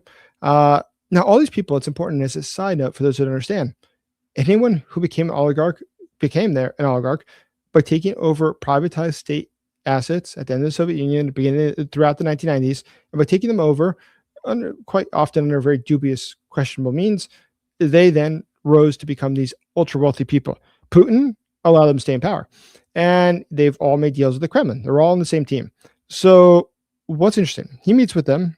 They all understand that this is their godfather, the one who allows them to keep their assets. And he said, listen, we need money to keep going. The Russian state needs it. They came together and pledged about $1.3 billion. $1.3 billion pledged, not even given over, pledged. That's nothing. That's what, 0.36%. That's nothing. That's not going to be something that's able to keep the state running. But go one step further than that. We've seen that 1 in 8 of the Forbes list of the top 200 wealthiest people in Russia, the billionaires list, 1 in 8 of them has had their assets taken the past 2 years by the Russian government. Well, what's behind that? Well, look at the port down in Dagestan. Look what we see going on with the major owners of major assets. Frequently, they're arrested, taken in, or their assets are frozen, and they're told, listen, you're going to be charged with all these different crimes. You're going to get 25 years in prison, hard, work in Siberian work camp, or you can acknowledge that you should not have taken that asset. That port should not be your port, and you'll give it to the state. And sure enough, oftentimes, as we saw in the case of Magomedov, he signed off, and within hours, that was no longer his port. That port worth billions of dollars became somebody at the FSB's port. What we're seeing right now is a crisis for resources. The FSB is fighting the military. Well, we've seen that. There's been over 17 generals arrested in the Russian military just in the past couple of years. By comparison, there's more than the number of generals arrested in all the NATO countries combined. In fact, it's substantially more. It's many times more. So when you think about that, you say, well, what's going on? Is it just because there's corruption in the Russian military? Well, think about this. Look at the charges that they're brought up on. It's usually related to corruption from 2008, 2010, 2012. That's a long time ago. So why are they just bringing charges now?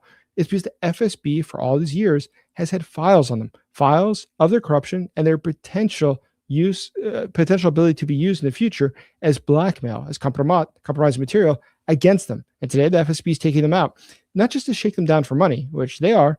Look in the case of, I think it was Ivanov, who was the general who's arrested. He was in charge of promotions. Why it's interesting? So when they searched his house, they said they found a lot of revealing documents. Now, if you're in charge of promotions in the Russian military, it means that you're taking bribes from every last person to decide your next posting. Are you going to be in Siberia in the far north, or are you going to be in Sochi? It's up to how much you pay. Undoubtedly, he kept a black book. That black book records all these transactions. They undoubtedly have that. Undoubtedly, he gave all the testimony they'd ever want to receive about all these things because he didn't want to spend the rest of his life in prison. So today they have compromising material about the elites in the Russian military. Hence why we see increasingly that Russian military technology is going to be taken out of the hands of those who are coming from the sector of the military and put in the hands of those connected with the security bloc. That is those who are connected with people like Sechin. Sechin is, in fact, a very key player in this, but neither here nor there. As we see things moving into that sector, we're going to see, and by the way, Rostech, which makes about 80-something% of Russian military technology, Rostech has a completion rate of its projects of 98.5%. Now, how is it possible that they are completing all their projects while we see so many military contractors in Russia going broke in the middle of a war while they need this equipment? It's because the FSB and others are deciding we're not going to pay them. Screw them. Let them go broke. It's okay. We prefer to have that money go into our pockets or to go into companies that we control. And so they're just simply allowing these major military companies to go default in Russia during the course of war when they need the material. We're seeing a fight over assets within Russia that's absolutely incredible. And I think that's ultimately what's going to drive the future of the country. What do you think, Jonathan? Yeah, one of the stories they did last week was on the degradation of the military transport fleet, the Antonov fleet that originally designed in Kiev. Now, there's a small problem with keeping their entire infrastructure, and they have a few Tupolovs, but most of it is sort of various iterations of Antonov. There's a couple of problems here. Well, one is they can't manufacture the spare parts because those originally came from Ukraine. They can't create those production lines, one, because it's technically complicated and probably outside of their ability. It's incredibly expensive, but they don't have any of the design plans. They don't have any of the molds. They don't have any of the production lines. And these planes are starting to fall out of the sky. But it talks to, we've got Mr. Greg Terry here. Hello Hi, there. Jason. Hi, Jonathan. Hi, Yuri. Hi Keep talking, Hello, Jonathan. Greg. I will finish that thought, Please. and then we'll do a proper introduction. But like Jason said, rather than putting their hand up straight away and saying, we can't do any of this, they're happy to take all the money. They're happy to spend the money on goodness knows what. It probably goes into people's pockets. And then they fake the documents to say that these transport planes, it's all fine, it's all good, they've all been serviced. And then they start dropping out of the sky, which happened recently. I did that episode. Someone helpfully in the comments pointed out that I'd missed out a key detail, which is it's not just the spare parts, it's also the airframes are now very old. So there's this intrinsic kind of ancientness in a lot of the infrastructure, which you can patch it up only so far. And in this case, they can't even patch it up. But ultimately, things are just going to start failing all over the place. That won't stop people from claiming that they are still, taking money hand over fist to fulfill these maintenance contracts. But the maintenance isn't being done. But it is funny. You mentioned the aircraft. I'm sorry, Greg. I'll get right to, jump to you. I just want to comment what he said. You saw last week that they came out with their plan to restore the Antonovs. A lot of them they have that are 70 years old, 80 years old. They're looking to restore those as well, and a lot of more modern ones as well from the 70s and the 80s. But either way, they had to shelve that after just one day of talking about how there's the next big plan. They realized that's going to be really expensive. We probably can't do that. But that's a problem when you have this very antiquated equipment. Look at the artillery that came from North Korea. About 25% of it has to be refurbished before they send it to the front. But even then, Russia's had an increased problem of the number of their own soldiers who are getting blown up by their own artillery because it explodes. It's also not considered always to be stable. So it can just blow up as it's being moved. There is a lot of bad things that are happening when you're using stuff that is so old and antiquated. For Russia today, the situation is not good. There's nothing to look forward to. And the fact that the military bloggers in Russia today are talking about these problems so much and so clearly, it makes it all more clear that this is not just the pro-Ukraine viewpoint. This is the reality of the situation in Russia today is far worse than what we appreciate. That's always a good note. It's cheerful thought. So thank you, Jason. I appreciate it. So the economy is what Yuri, you're paying. Greg. We should do a quick introduction there with Greg, if you know Greg or don't know Greg. Yeah, I know Yuri and Jason. I've been on with Yuri, but Jason a couple of times, just like in an event like this. So I follow Jason every day as well. All of you guys. Great to see you, Greg. Nice to see you. I'll just say this, and then we can go to Yuri, because I've been listening to you guys while I was working on some other stuff. And appreciate the fundraiser, everything happening. There's a lot of good things happening in support of Ukraine. So to everyone out there, Jonathan, thank you for hosting it. I'm glad that I can be here for a part of it. Gertis and I jumped in to help with the Easter Pysanky truck campaign, and so happy. The one I was trying to get to my buddy in Sumi, it's already delivered. I mean, these guys are awesome. So thank you guys for supporting all of these fundraisers. We appreciate it. I will just say this, listening to you guys before I even came on, it was the hope that the war of attrition would wear Ukraine out and would break their resolve. But the war of attrition now has actually reversed and is having a different effect, where the attrition is actually wearing down Russia. And that's what we're seeing. And today, I just dropped out a video this morning where we had Andrei Sabiga speaking today and stating that we're expecting more of these large-scale attacks, about 7 times a month.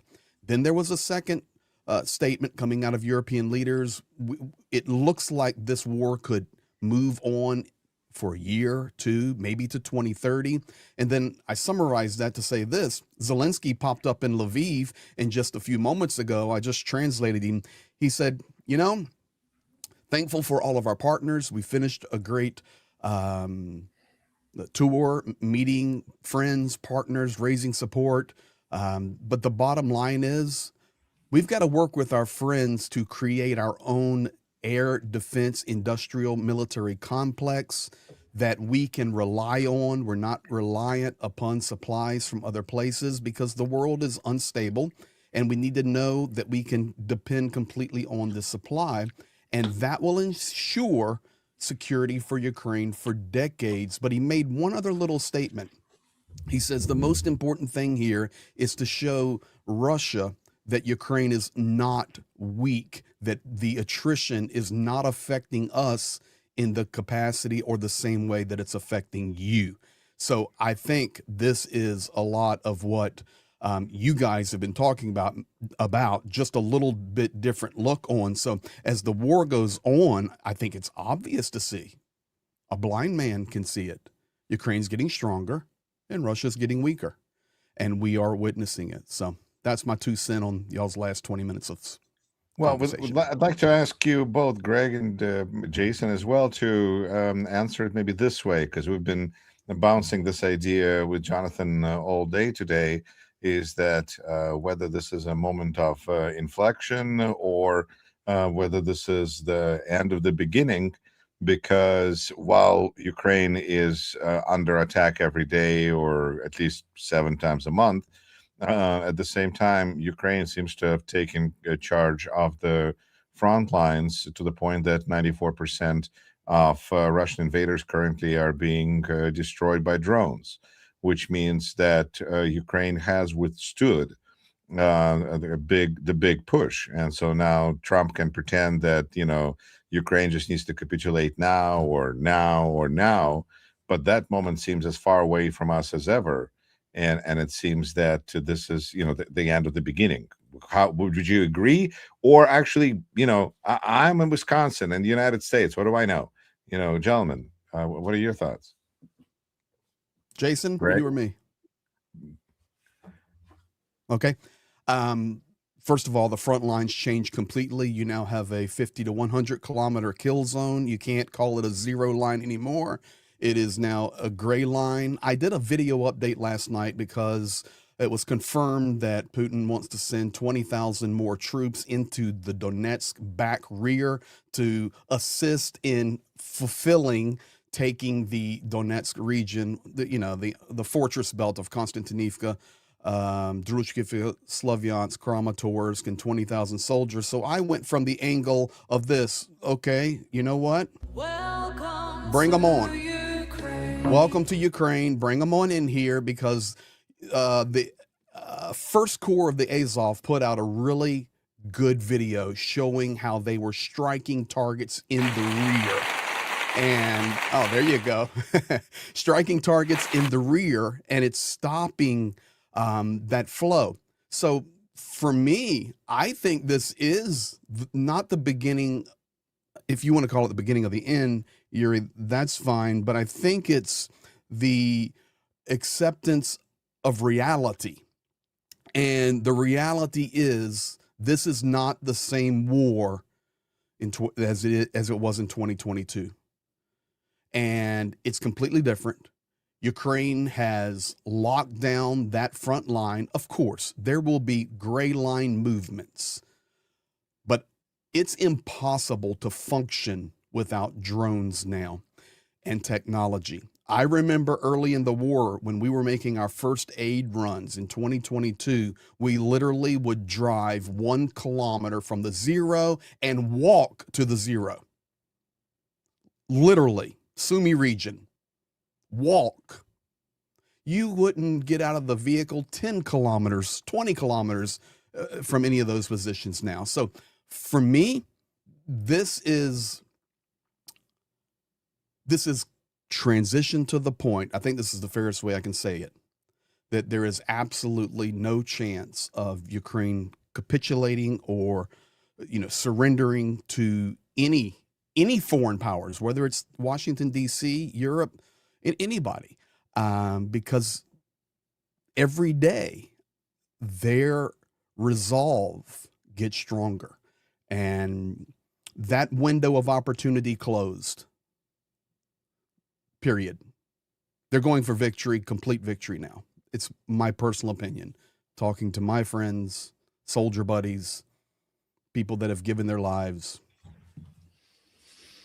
That's where I'm at. What this suggests, though, and this is one for you and Jason, is that what we're going to see is increasing pressure coming from the Trump administration, from Hegseth, Eldridge Colby, and others, to try to force Ukraine to capitulate. We might even see pressure to have an unconditional ceasefire at this point. If Putin were to realize the state he's in, then we may start seeing pressure for not just capitulation, which is going to be ignored, of course, not just hand over the Donbass, which is where they are at the moment, but actually pressure for, let's just stop the guns. Let's just stop the guns.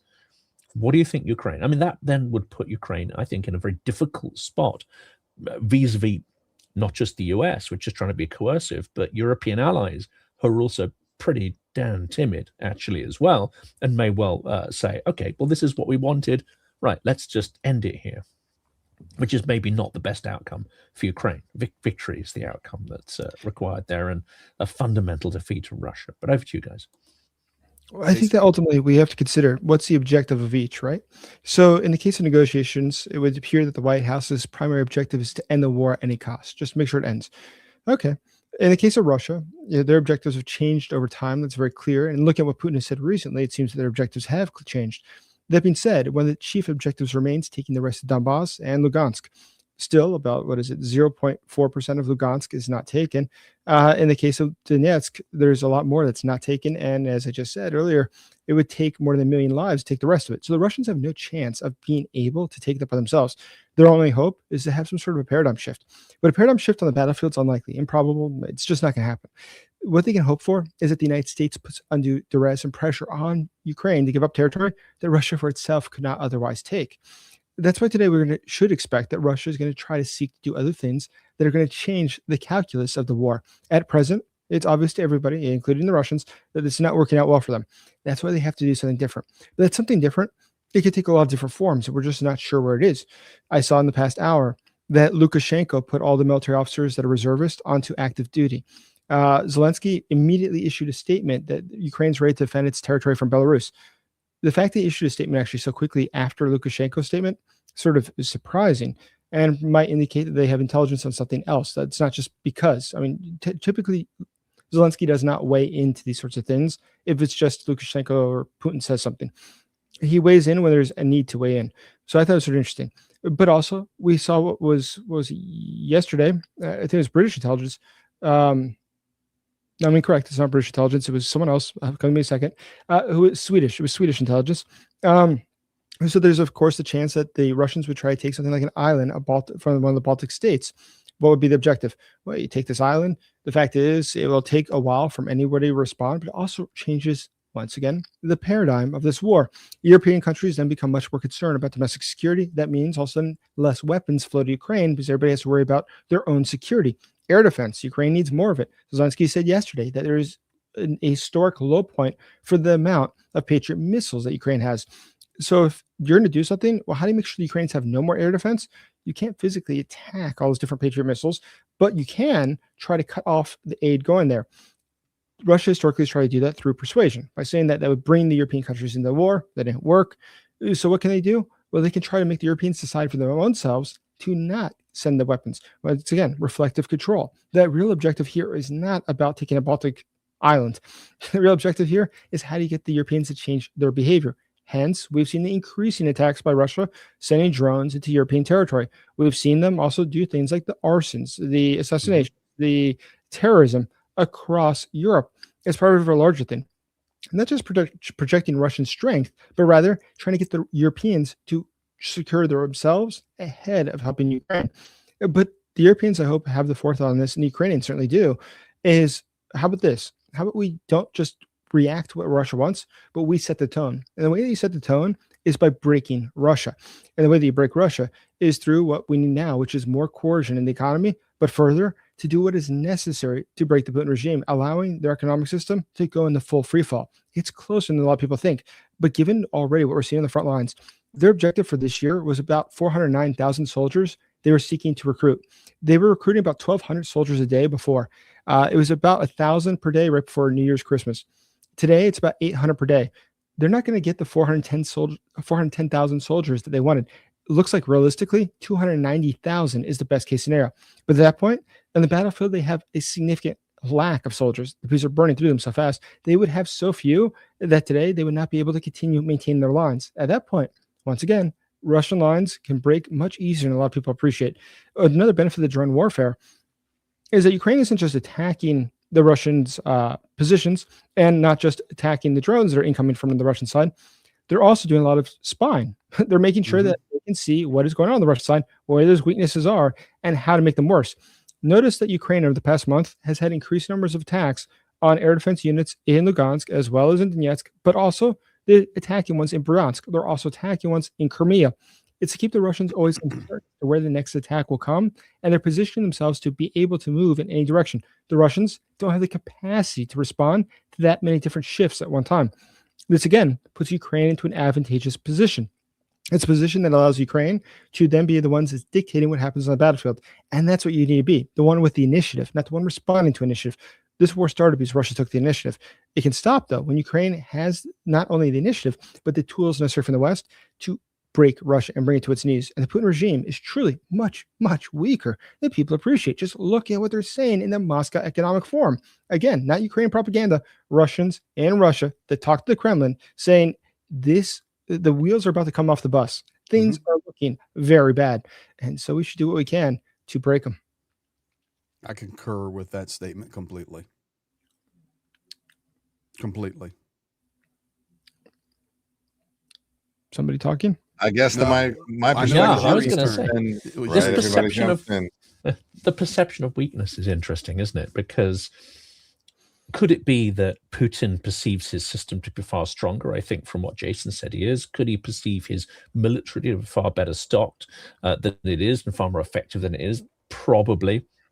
But this deluding sense of strength and weakness, as Christoph said earlier, it transitions also through to Brussels, Washington, and so on. I mean, listen to the premier of Belgium, although there may be some other reasons why he comes out with this stuff. But it does seem that in the corridors of power, one, there is, this absolute horror and revulsion at the idea that Russia's going to collapse. We've got to prevent that at every cost. But there still is this idea that Russia is inevitable, cannot be defeated, etc., etc. And we know that's also one of the principal messages that's pumped through various propagandistic channels, but it seems to be very deeply ingrained in the corridors of Brussels, the corridors of Whitehall, and the corridors of, dare I say it, the Pentagon and in Washington as well. But it seems like this kind of approach is now working against Russia, because this idea that Russia is going to win and let Russia continue the war, Russia is just getting itself destroyed. And so how much longer are they going to put up with just being automated to slaughter, when everybody else is willing, like Trump said, well, I guess they just need to, two kids in the park need to fight it out until they're ready to settle. Well, this is looking worse and worse for Russia, I feel. It is sort of absurd when you hear that, isn't it? But I think it shows the total disconnect between what's going on. It's profound. Yeah. Okay. It's terrible to watch the U.S. president's response at times, because it just shows total ignorance as to what's occurring and why it's occurring and how it's occurring. But important here is the fact that there is far too much of us. And it goes back to the Soviet Union. By the way, it's not the first time this happened. In the Soviet Union, there's a lot of people who do not want to see it break apart. They're worried what would happen next. You remember, actually, the 1990s were a very illustrative period of time. We saw at Bush, he didn't want to see, Ukraine be really separate from Russia. We had Margaret Thatcher didn't want to see Eastern Western Germany get reunited because that could only work out badly. There was a lot of concerns, and it's sort of funny, like in the end, well, it turns out you're wrong. History does change. There are a lot of things that repeat. Russia's inherently imperialistic. That is true. That is what their history shows us. But that can change. Everything can change in history. And I do drives me nuts to always hear the same line that, Russia's not democratic. They've always been imperialist. It is true. You know what? The Japanese also were. And after World War II, that changed. And it was not because they wanted to change. They were made to change.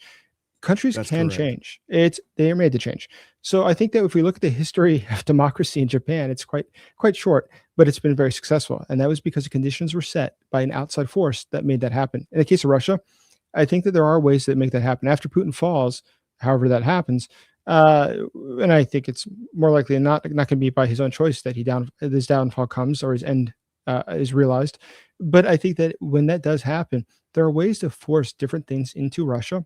And the defeat, I think, by Ukraine, defeating Russia will be something that will be a cultural shock for them, unlike any others. And that is a total shift from the way that Russia thinks of itself and its imperialistic history. And I do agree strongly that Gary Kasparov has said many times, which is ultimately the only thing that will ever end Russian imperialism and the sickness, the belism, sickness of imperialism is going to be when there is a Ukrainian flag flying over Sevastopol.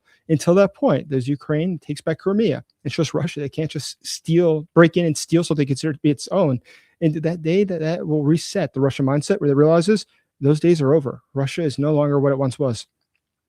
Really, such a humble view from Gary Kasparov to only have Ukrainian flag over Sevastopol. Why not over Kremlin? I mean, that would teach him a lesson. I mean, it used to be Kiev Rus anyway.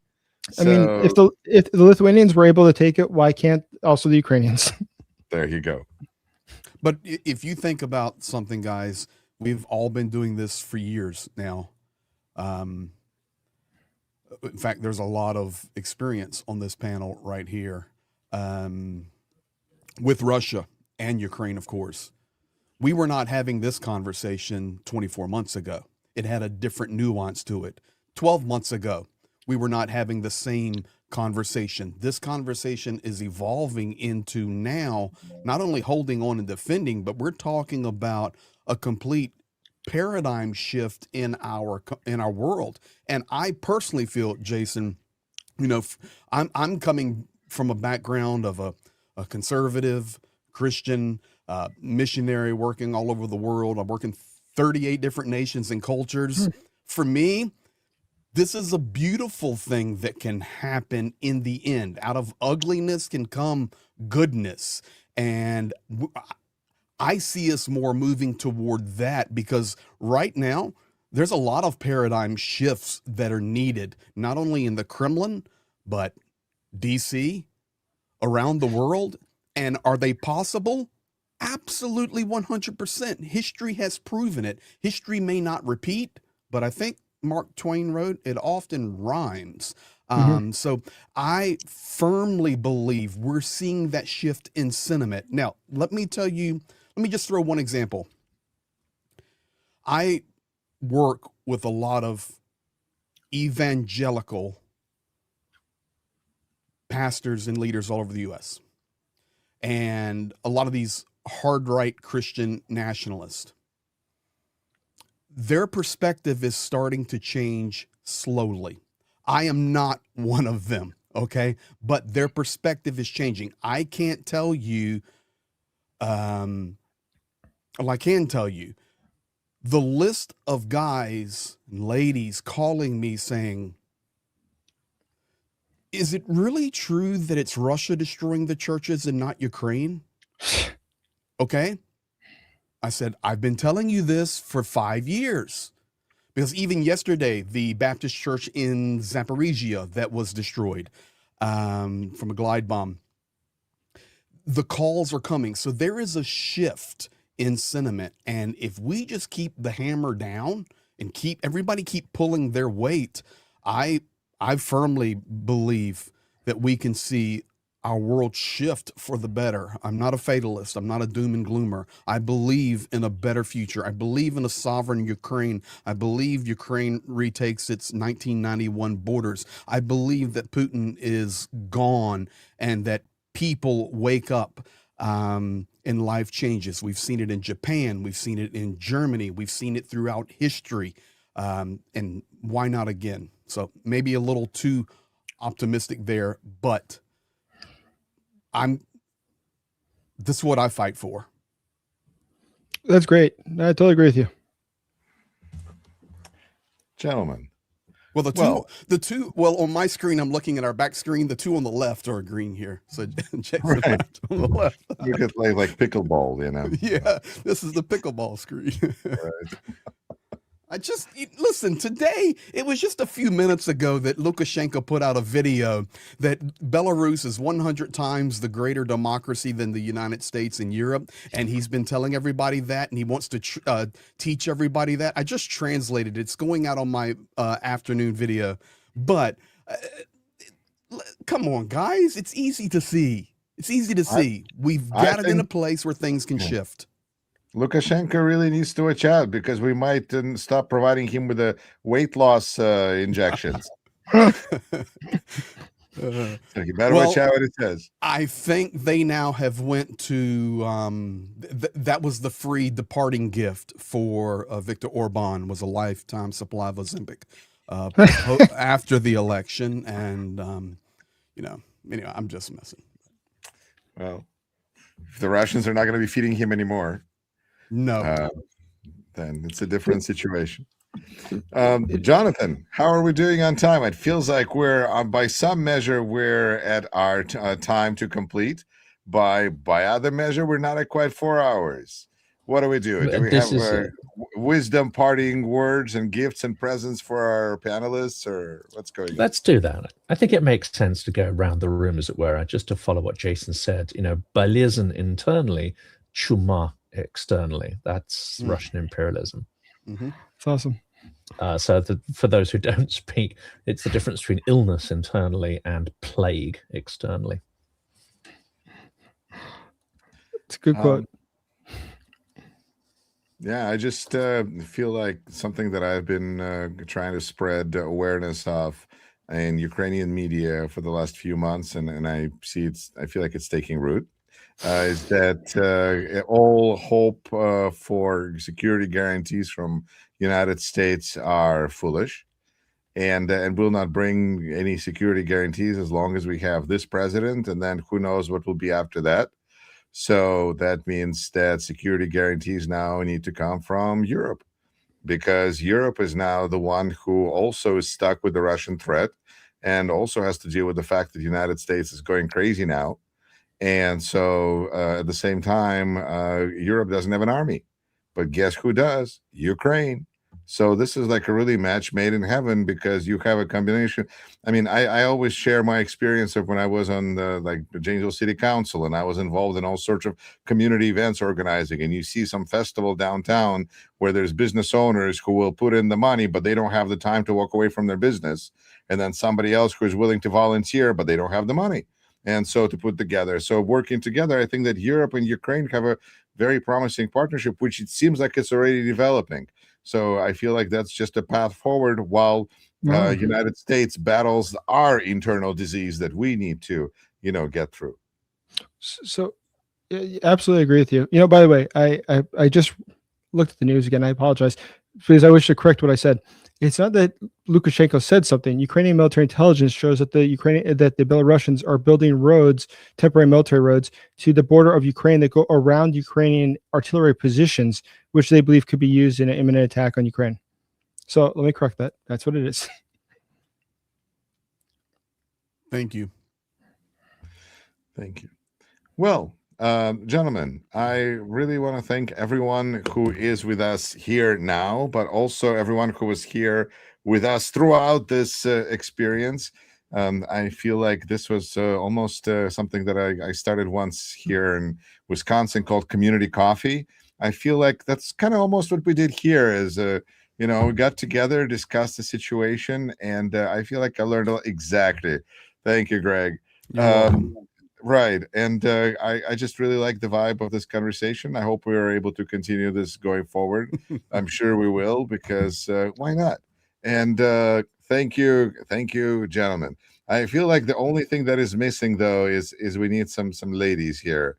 But we'll work on that, because I'm sure there are important voices that we can have join this conversation, and it'll be even better. Otherwise, this was amazing as always. Thank you, Jonathan. Jonathan, Martin Fantastic. Lundstrom put in Great your to see chat. you all.